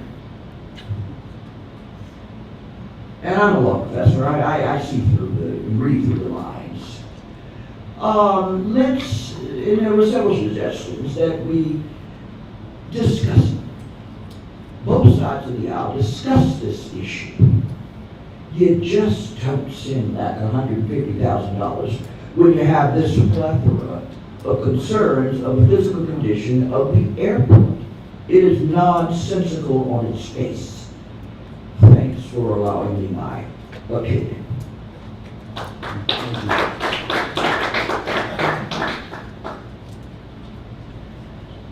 My name is Carl Garrett, I live in the state. Chris, you say 150,000, right? Greg, you said we had to match that. So up to 300? If we have 150,000 we want to spend, you have to match it with the city? No, typically AIP funds, there's a 10% match requirement. So for instance, it's 150,000, would be $15,000 match from the city. From the city. Between now and December, could a project be worked on and approved? Yes or no? Could it be, physically, could it be done? In other words, the money's going away December 31st. Could it physically be done? Number two, okay? If you approve something, how much would the engineering reports take to do that project? Now you have how much left. And we're talking dollars and cents. We're not, you can't get a fire department, you can't get an ambulance. That's pipe dream because Kern County can't even keep what they're going. Call the ambulance, and if you had a fire department, who would volunteer? You know, so those kind of things are out. According to the airport book, is there a project that could be done with the city's money by December 31st? And if it can't, then this is right.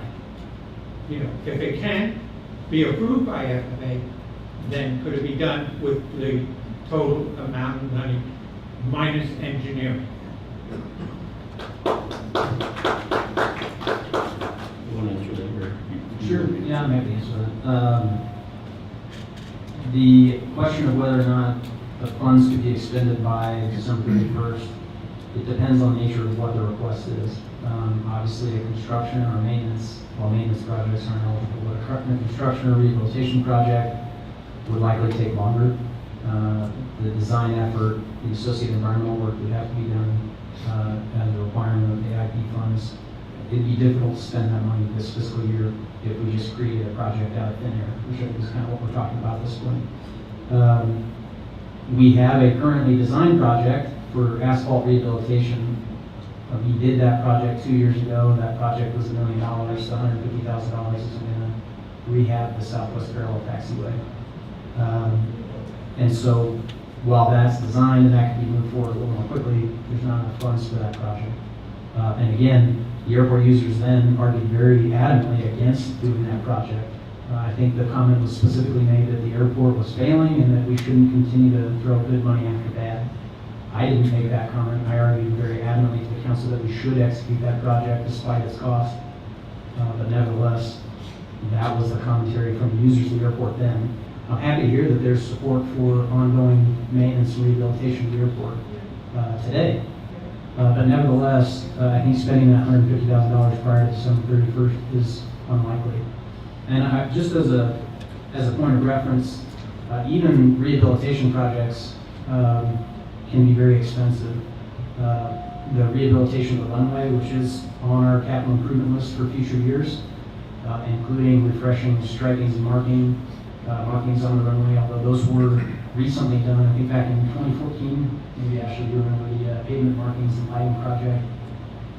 It was 2014 or 2015 when that was completed, the runway and identifier lights were installed and all the striping was redone. That was pretty recent.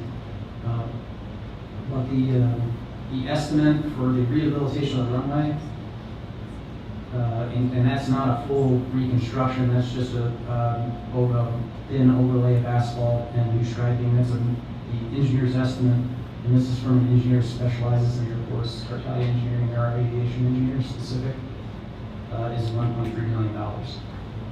So, the cost of projects is extensive. Pavement marking could be done. Striping is a little less expensive. Obviously, it's typically one crew and one or two pieces of equipment. Something like that could be done a little more quickly, but those maintenance items may or may not be eligible for funding. And that'd be something we have to work through the FAA with if the council so chose.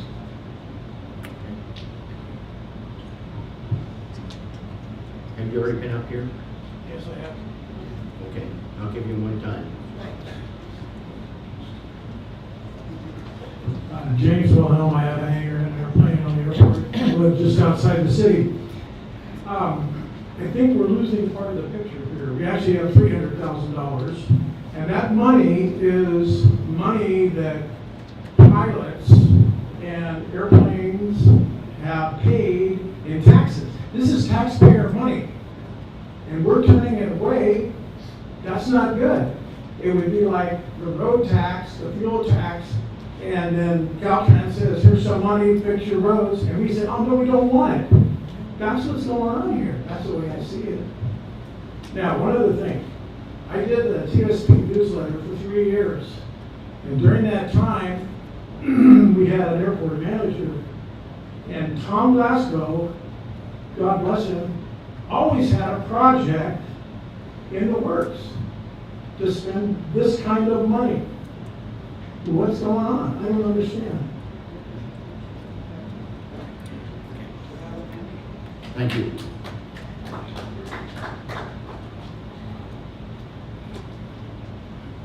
My name is Tom Lauders. I live in Bear Valley Springs.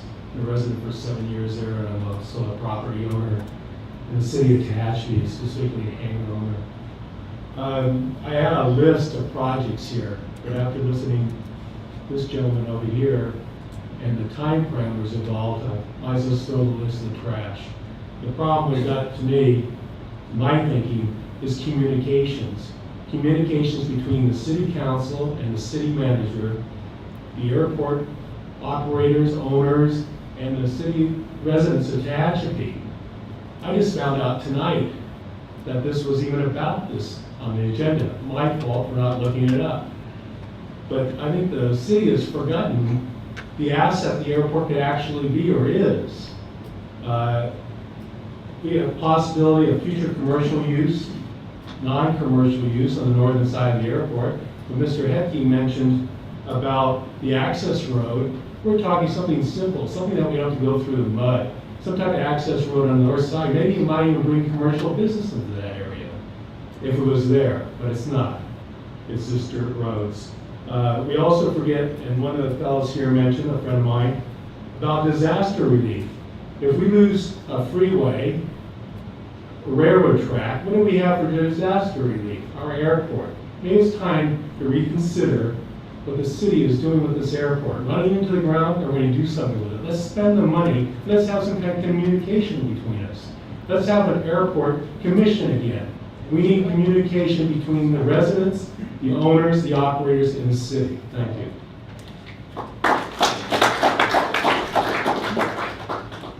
Any other comments at this time?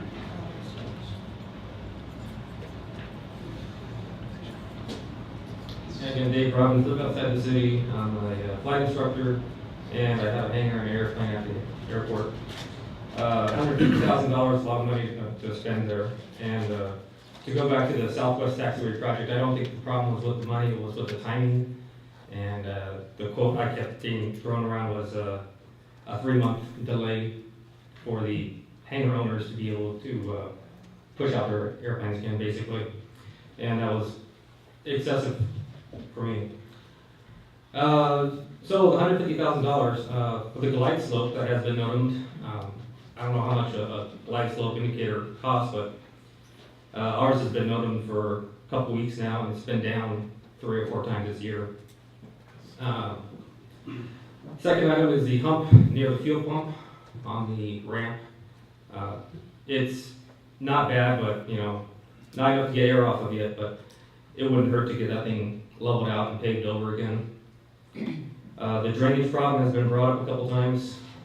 My hangar has a problem with drainage, and some people might think, oh well, just get your airplane wet, I guess. But inside of a closed hangar, when the sun comes out and that hangar gets 90, 100 degrees, that stuff evaporates, and your hangar turns into a humidifier. And so all those airplanes, all the aluminum, all the steel starts to rust. And so that's a big problem. I don't know how much French drains would cost, if that was even allowed, grates, whatever it take. And one of the other gentlemen mentioned the taxiway on the north side. He mentioned a helicopter landing pad, which is a great idea.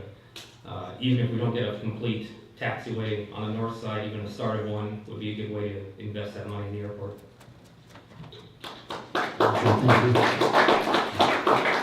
I have one final comment, Mayor. I don't know the exact year the commission was disbanded. You would not have these issues of disjuncture, of chaos, of all these people and all of these issues that should be within the purview of some kind of commission. You have commissions for everything else.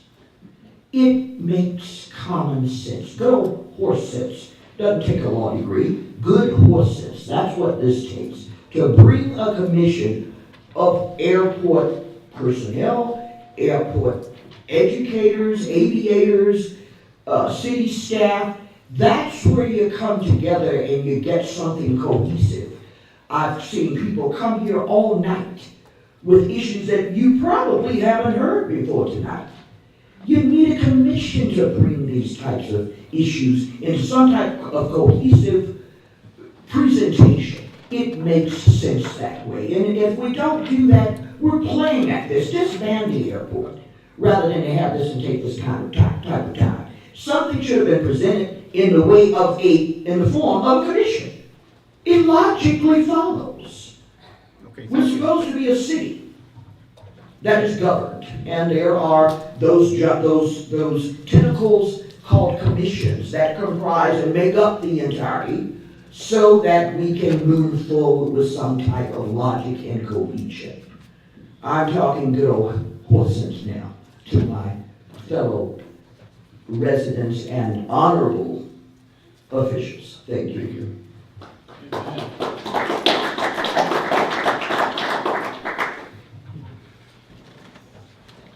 Okay, one more. Yeah, Mr. Mayor, I'm going to interject too. I mean, one time is all that you have to speak. You've given them twice. Now we've got 3. I think you're within your your powers to limit the debate now. This is the first time we spoke on this issue.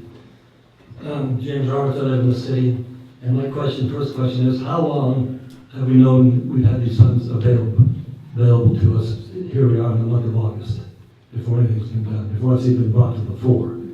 That's my first question. Sorry. Go ahead, that's the question. The funds that are expiring have been available to us since 2013. 2013, okay. Are these funds available for flood control? It depends on the nature of what type of flood control you're speaking of. Well, I mean, in my case in 2015, I was in Oshkosh, and I got a phone call and pictures from Ken Cummings that showed me pictures of water around my hangar that was 2 feet tall, all the way around my hangar. And I called my wife, who lives here in Tehachapi also, and she went down to open the hangar door, all the water ran out, and she started squeegeeing, and this was in the middle of the night. So if funds are available for flood control, I think that'd be a good place to start. The water came down Green Street, and went right across the airport and right into my hangar, which is the first hangar on the left as you go through the Green Street Gate. So my concern is that you, pretty soon you're going to be calling for the question tonight. You're going to vote on giving away our money for airport improvement funds to an airport with an airport management that takes an interest in the improvement of their airport and will use our funds to do so. Some of us have, since we have no airport manager and no airport commission, as been mentioned several times here, there's no dialogue. You could have come to us since the funds first became available and asked for our input, but I don't think that's been done. Nobody asked for our input, and we're the users of the airport. I've been flying and instructing out of this airport since I moved here in 1977, and I've seen the airport come and go a long ways. George Townsend was the airport manager then and belonged to Kern County. So, it's, again, like the lady just said, there's no dialogue. And so I urge a no vote on giving away our funds and use the remaining time to have whatever funds are available to come up with something that can easily be taken care of in the remaining time. And it's not, wouldn't be a surprise to me if the FAA would give an extension on whatever time limit we had to spend these funds. Thank you very much.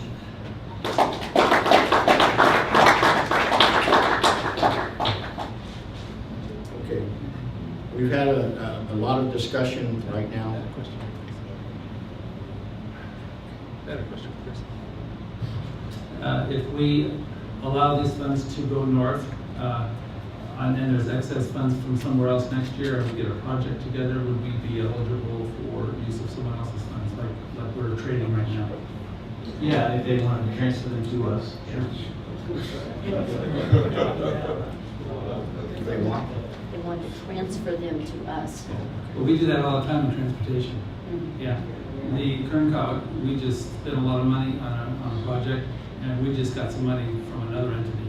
It's very favorably looked on at the state when you do help each other. And to think that it wouldn't necessarily come back here, you know, you're laughing at us, but it could very well come back to us at a project, because there's going to be other people who don't have a project on the table, and we could ask those folks for their funds for that year. Is that correct? Sure, and there's obviously enough airports that are not using entitlement funds. The FAA felt the need to come up with a process for airports to transfer those entitlement funds. They don't create processes for one airport. Okay, we've had a long discussion. Okay. Kind of seems to me we just had an airport commission meeting. And everybody had a good idea, the helipad, the emergency stuff, and the problems that were at the airport that need to be cured. I noticed that Chris said that, correct me if I'm wrong, Chris, that we can use the API money for planning. And we haven't updated the planning since 2015. Now, if we updated the planning, if that's a good use for the money or a possible use for the money, then this input could come in just like we put the input in for the general plan and the bike lanes and everything else.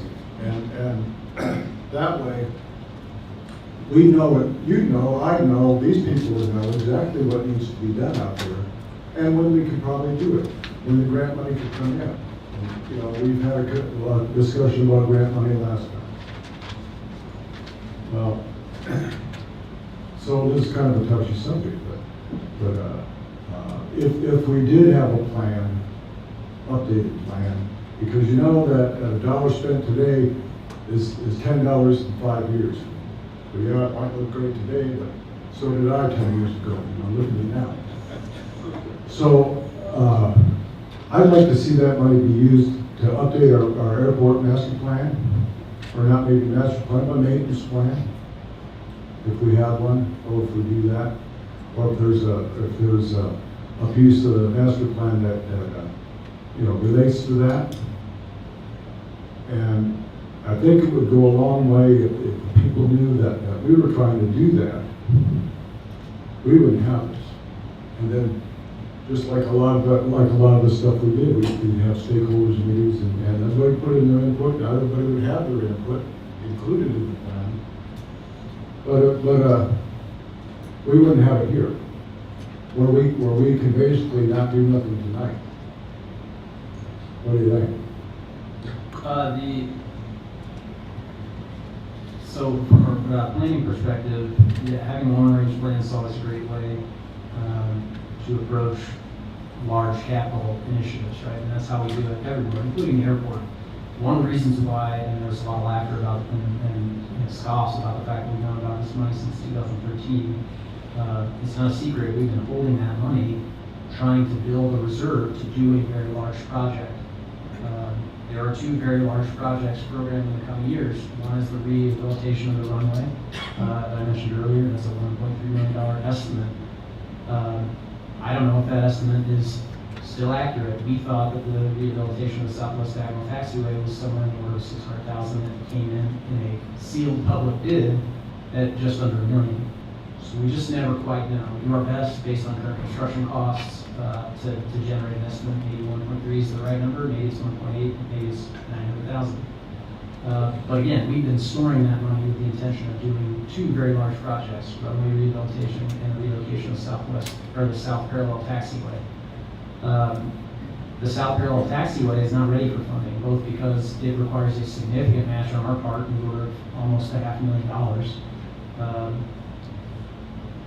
And because the environmental clearances are still not done.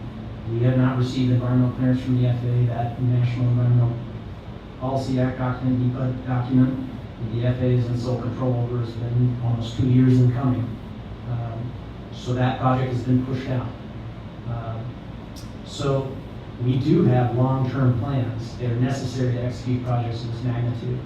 That's not as if we just come up with projects on a whim. And so, again, we've been storing this money with the intention of spending it. We are not spending it this year because those projects are not ready. It's not to say that we couldn't come up with something else, but as has been made, the argument's been made about other projects. Sometimes it's not just the best idea. Just because we could doesn't mean we should. And so, in this instance, we don't have another project program designed. We don't have environmental clearance for another project. So short of purchasing equipment, I'm not sure, again, that we can spend this money prior to December of 2017. The second fiscal year, that second $150,000, Bishop Airport requested the additional funds so that it could make their project whole. The FAA suggested that to us because we don't have a project currently programmed. Could we come up with a project that we could spend that money on? Sure. But we're also benefiting the aviation in the larger region and strengthening other airports. And I'm not sure that's necessarily a bad thing. But that's certainly at the council's discretion. You represent the people that own this airport, and that is the taxpayers in the city of Tehachapi. Well, that's kind of fine and good, but we're here today, and we have the money today, and we have to get rid of it by December. And I don't know, and you tell me, if we couldn't get a consultant on board that could look at drainage, that could look at the asphalt condition and tell us when we have to do what, when we can use the money that we get. We've heard it 100 times, you throw away the money, you're losing money. Now, you know, if we throw away the money, it's no big deal. It's got to be one way or another, and it's confusing to them, it's confusing to me. But, you know, how long would, in your estimation, ballpark, I know you can't take it down, would it take to get a maintenance program for the airport to where they could just tell us, got onto the streets, without using staff time, you know, to build this thing up? What you need to do, when you need to do it, what needs to be done, and we can do it as we can do it. You know, we're limited funding, so nobody expects. I don't think anybody out here expects that all this is going to be done, you know, overnight or whatever. And there's always going to be somebody that's not happy that we didn't do what they do, and that's just life. But if we had a plan, we could show them a plan, and this is what the grant money went for. And best is best, you know, until we get better. With respect to pavement maintenance, you mentioned that as an option. We do have a pavement maintenance plan. It was developed by Caltrans. Again, that was the driving force behind the Southwest Diagonal Taxiway project. Caltrans came and did an analysis of all of the pavement in our airport. They provided us that report free of charge, which is very nice of them. We don't get that on the roads. It'd be nice if Caltrans would do that for our roads that get significantly more traffic. But they spent the money to do a pavement condition survey on the airport. They identified the Southwest Diagonal Taxiway as the worst section of pavement on our airport. We aggressively pursued funding in a project to execute on the Southwest Diagonal Taxiway. We were funded, and the message from the users at that time was, don't spend money doing these types of projects. So we didn't program future projects for pavement maintenance, aside from the runway, which we think is obviously critical to the operation of the airport. And there is a rehabilitation project already programmed in our airport capital improvement program. The relocation of the Southwest Diagonal, or the Taxiway Alpha project, has been works for years and years. The primary goal of moving the parallel Taxiway Alpha was to create an appropriate separation between the center line of the runway and the center line of the taxiway based on current FAA standards, and hopefully to prepare the airport for additional landing approach procedure. You cannot do that without standardized distances between the runway and the taxiway. And so that was part of the long-term plan to initiate initial landing procedure. So we do have plans at the airport. A lot of those were initiated when there was airport management here, full-time airport management. And make no mistake, there is still full-time airport management between the city manager, who is the airport manager currently, myself, the time that I spend on the airport, Ashley Whitmore, our administrative manager, and Ryan Montgomery, all of his public works staff. We spend more than one full-time person's time managing and overseeing the airport. We are always happy to hear comments and feedback about the operation of the airport from the users, just like we do with all of our other enterprise funds. Our water and sewer customers call us routinely. We don't have the Water and Sewer Commission, but they call us with their comments and concerns about the way that system operates, that they pay for. We're happy to take those calls, to discuss those issues. I can think of several instances just in the last 6 months when we've done that, at the airport specifically.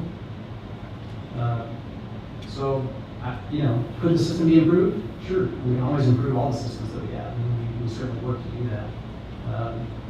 Do I think the system is broken? Maybe I shouldn't editorialize, but I will. I don't think that it's broken. I think it could be some improvement. And it could, everything could be some improvement. But the thing is that if they saw that we had a plan, that we paid for a plan, we use grant money for that plan, I think it would put everybody's mind to rest a little bit. We're not just giving lip service to this. We'll be out here in a couple of weeks and we'll do this drainage or whatever. The airport has horrible drainage. But this is what's important. Number one, number two, number three, number four. And as we get the money, if we can't do number one, we'll do number four. And you're just gonna have to understand that. And again, I'll point out one more time that the maintenance and developing a maintenance plan is only eligible and useful from an airport improvement program standpoint if it's specifically related to pavement. A drainage maintenance plan, for instance, may or may not be, but the airport improvement handbook is very specific. The maintenance is only eligible for AFD funding if it's pavement related. Now, if we were going to underground drainage, that's a new enhancement or improvement that the FAA might consider to be eligible. But as a good example, drainage is a good example. There is a significant drainage improvement plan for, in conjunction with the relocation of the parallel taxiway. But that drainage project is actually what triggered an environmental assessment rather than a categorical exemption or finding no significant impact. And so, because of the excavation necessary to install underground drainage, the FAA said, hold on a minute, now we have to do a much greater environmental review than we would have typically just moving a parallel taxiway on already disturbed ground. So undergrounding drainage could certainly be an eligible project, at least in my opinion. I think, again, based on my understanding of the airport improvement program handbook, but it would likely take a fairly significant environmental review, which in my experience, at least thus far, is not a quick process at the FAA. Okay, Susan, are you done? Susan, we were going to spend some of this money 2 years ago, is that correct? I don't think we've said it correctly. Did we not come as a council in a special meeting and we planned to spend some of this money? But some of us yelled at us and said, no, we're not going to do that. So we stopped. I only say that because I want you to understand that we haven't been ignoring it for 2 years. We were going to do it. But some of the airport people said, no, no, no. So we tabled it. Is that not correct, Mr. Garrett? Somewhat. My goodness, where do I start? We have a 5-year budget. I like to live and breathe with our 5-year budget. That's our Bible. Everybody knows how much money we receive in revenue and how much money goes out in expenditures. In every fund, whether it's water, sewer, airport, streets, and so on and so forth. The airport has a capital improvement project plan. It's a multi-year plan. The diagonal taxiway has been spoke about several times this evening. We went to the council and asked that you proceed with this diagonal taxiway project. You agreed, but then we had so much feedback from the pilots and the users, including Mr. Hemke, that we brought it back to the council and said, we don't think we should spend $900K, so let's go ahead and table it. So we have a couple different projects now that are moving forward. One is the diagonal taxiway, the taxiway Alpha. We want to move it, separate it from the runway, and we also want to maintain the runway. So we have a project plan for grant money and for entitlement money and these things. So we're not talking. This is not a grant. This is an entitlement. This means that the FAA, depending on the size and shape of your airport, they entitle you with X amount of dollars. For instance, Caltrans Aeronautics, they entitle us with $10,000. We can use that money for overhead and operations and so on and so forth, and we do. So the FAA has said that the city of Tehachapi is entitled to $150,000 a year. So we try to save that money up as part of our matching money, and then we get a grant, and we have to take some money out of general fund typically to fund all of these projects that have been discussed this evening. And we also try very, very hard, and Ryan and his crew does an amazing job with maintenance. Is it perfect? Hell no, it's not. But neither is Denison, neither is Curry. We have a limited amount of money that we can spend. We try to balance all of these items with revenue, expenditures, personnel, overhead, so on and so forth. So this money didn't just appear. We get $150,000 a year. You remember, just 10 months ago or so, this council approved the transfer of $90,000 to the California City Airport. That was done without hesitation because California City had a project in the queue. We didn't have a project in the queue at that very moment in time. So we can't pull a rabbit out of the hat. We can't, this is, for goodness sakes, it's mid-August.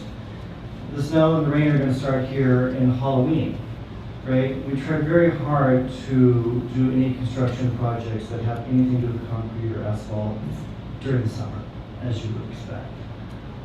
So it's very, very late to do something like that.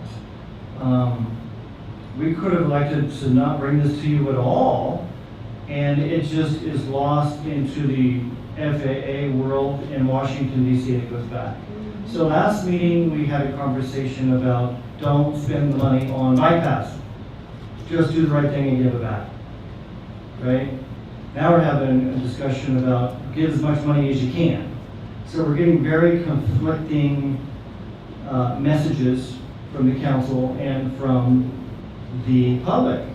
The money that is earmarked, literally, I know that, Washington doesn't like to use that word anymore, earmark or bacon, so on and so forth, but there are taxes that are collected for certain things, like airports, like sidewalks, like bike paths, like asphalt in city streets.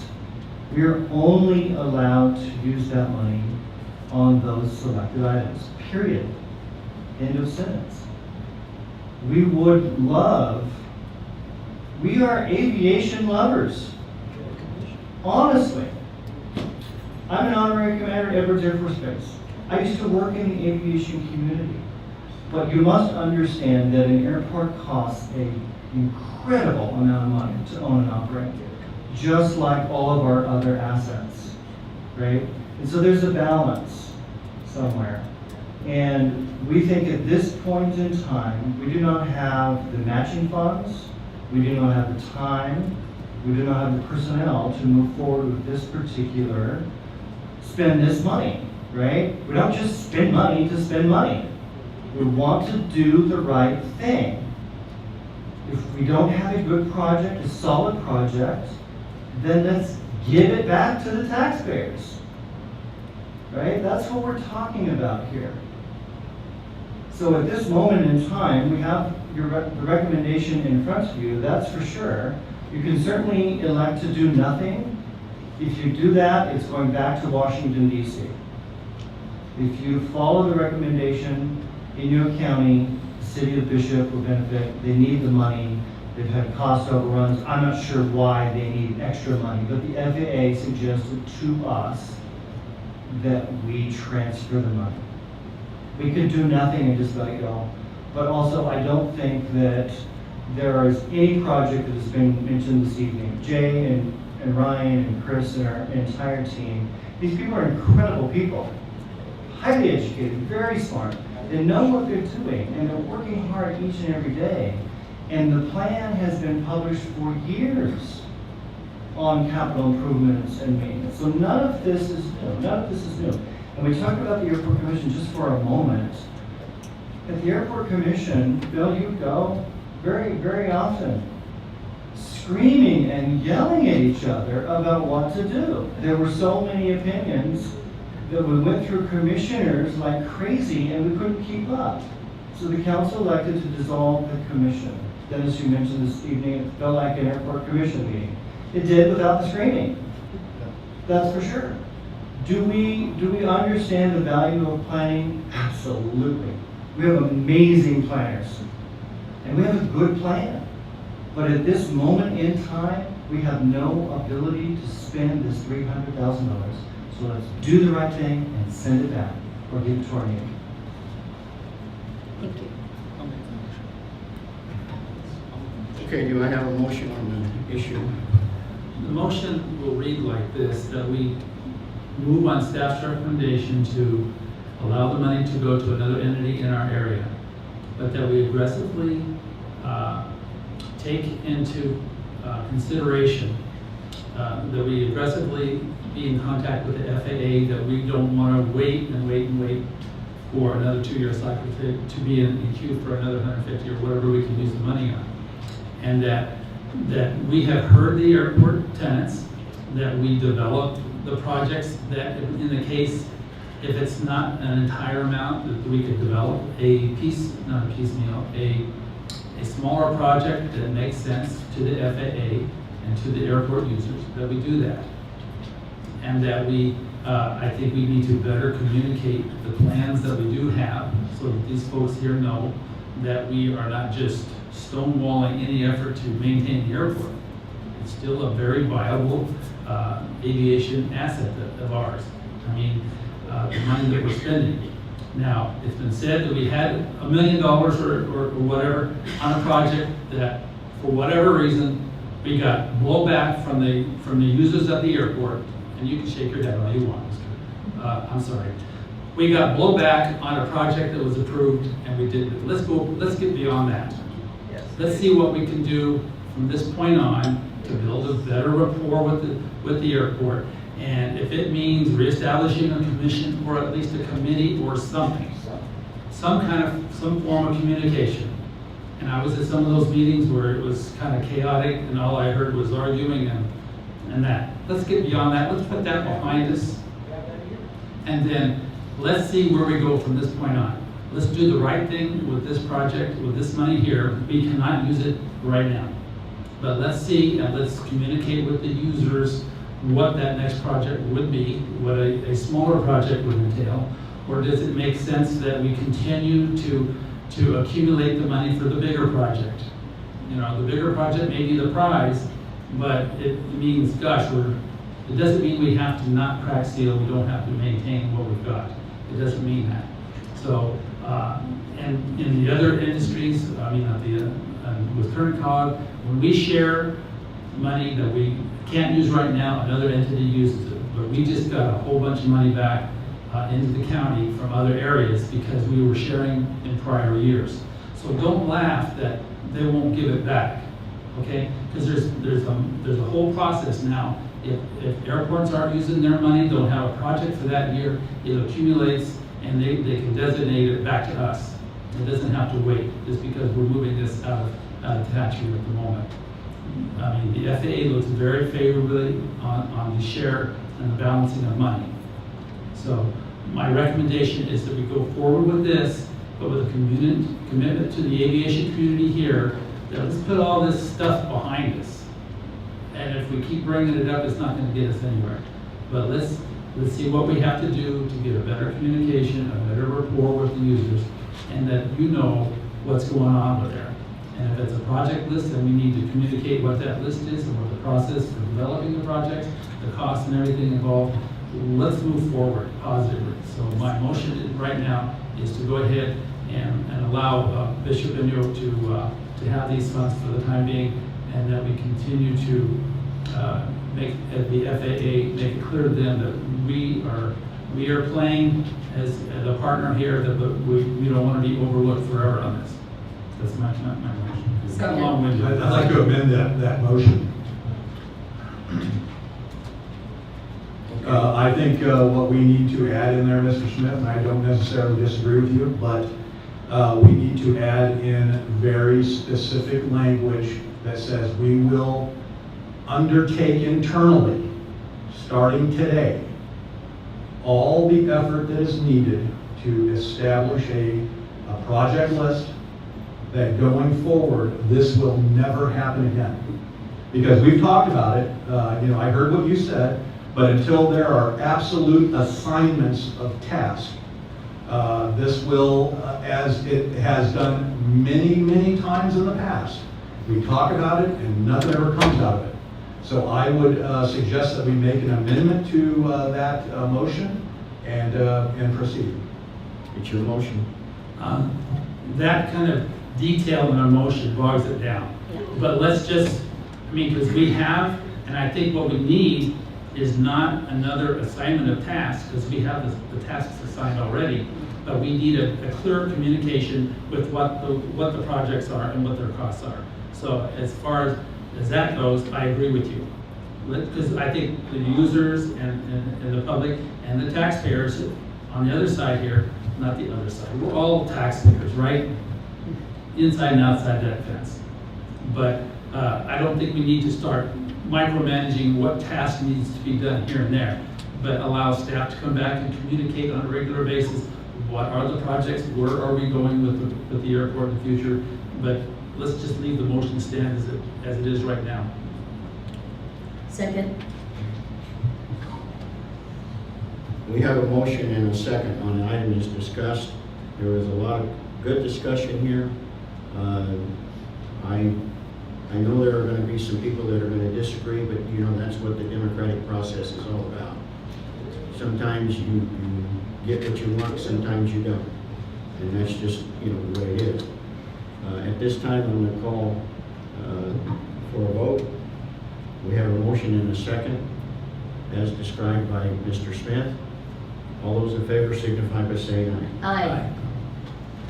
Opposed? Absolutely no. I don't oppose it at all if we can, no disrespect for Brian, Jay, or Chris, but they're not professionals on what this is. If we do, like you said, get something back on what needs to be done, how needs to be done, so we can show these people. Absolutely. So what's your vote? What's your vote? Yes. Yes. Okay. Let the record show that there are 4 ayes and 1 no. Mr. Mayor, could I just chime in one more time? I agree with Ken. I think that I would love to bring to you what Susan asked for several months ago. And that is a report as to where we stand. Where's our airport stand? Capital improvements. Where does our airport stand with maintenance? What's our plan for the next 10 plus years? But there's a federal bureaucracy called the FAA. And I cannot tell you how dissatisfied I am with their service to the city of Tehachapi. They do not respond. They're playing games. This is causing the taxpayers tens of thousands of dollars wasted. We spent 45 minutes talking about a lease earlier that was just, should have been a slam dunk, right? That's because the FAA cannot get out of their own way. We own the airport. We are the sponsor of the airport.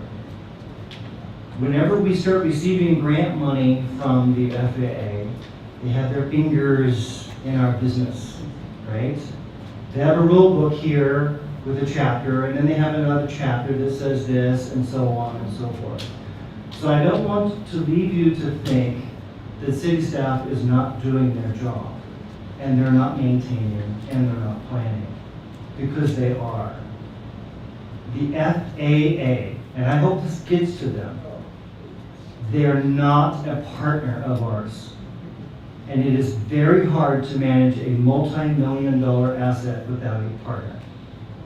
I appreciate the pilots, the users, the hangar owners in the audience, all of the comments that they have made. And I don't necessarily disagree with any of them. The airport could use a lot of work, but so could our entire city.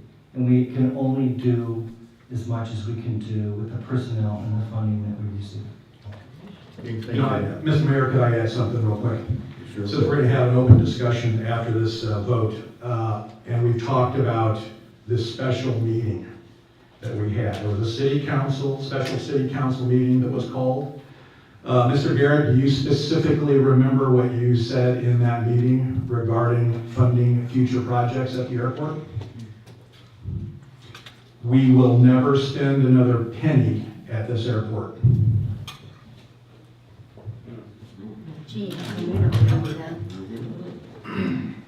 Well, there were several people in attendance that do remember that. So when I hear that type of language come from a city manager, specifically related to funding or future funding associated with a tremendous asset like we have, which is the Tehachapi Municipal Airport, that very clearly establishes the way things work going forward. And it's unfortunate that that was said. We can all talk about it now if we'd like to, but we need to understand that there is a commitment from this city management going forward that this asset will be protected, preserved, and promoted, because what we're doing now is a huge injustice. Okay. May I respond? Yes. I did not make that comment. I'm not sure why it was just stated, honestly. There is a commitment to our airport, so other than that, I don't know what to say. If I could also, the meeting, the special meeting that was referenced is the one where city staff is arguing in favor of spending the money on the project. The regular meeting of the city council where we recommended not accepting the funds and not moving forward with the project, I am confident that statement was not made. And I suspect there's a recording of that if anybody would like to listen to it. And I will ditto that. Again, let's put this behind us. Yes. Okay? Let's start fresh. Let's go forward in a positive way, and let's just leave this baggage behind us. And folks out there, when you see a crack, send a picture, write to staff, and if it's not taken care of or you don't get a good result, bring it to the council and say, look, we need some more help out here. Don't just wait and let it boil for months. Let's talk right now, and then in the meantime, maybe we can get a committee or something you know, where we can communicate better. But let's put this stuff behind us. Let's go forward positive. I'm gonna commit to the users in the airport. I think we still have a pretty darn good airport. I mean, we've got cracks and weeds and ditches that need tending, but don't we all in our own yards? Let's keep our house clean, let's keep our airport good, and let's go forward. We gotta do it. Okay, before, Might as well, let it go. Might as well. Well, we're here to talk about this stuff, and it takes 45 minutes, it takes 45 minutes, because, you know, we understand what we understand, and you're the choir, so we need to preach to you, but you need to understand, you know, how we feel about this. So if our meeting goes long, then we're sorry you have to sit there and wait, those aren't the most comfortable chairs. But that's what we're here for. You know, and I agree with Phil on this, is that, you know, we do need a fresh start. And we do need to be responsive. And if we don't get responses, you know everybody's phone number. Please use it. That's right. thank you, and I don't want to make it go any longer, but just one little small comment, okay? 3 minutes. I don't, yeah, 3 minutes.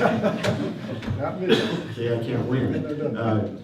No, I appreciate the discussion tonight, and like I said earlier, not everybody's going to get their way on it. That's just the democratic process. And you know, not everybody was happy with the presidential election, were they? And some people can't turn it loose. But we're asking that you turn it loose. I don't want to hear any, I got you. That's not the way that we get anything done. What I want to hear is, when you have a problem, try to give us a solution. We don't know all the answers. But I've always tried to teach my own children that. When you have a complaint, give me a solution. Don't just give me the complaint. So I'm going to leave it at that.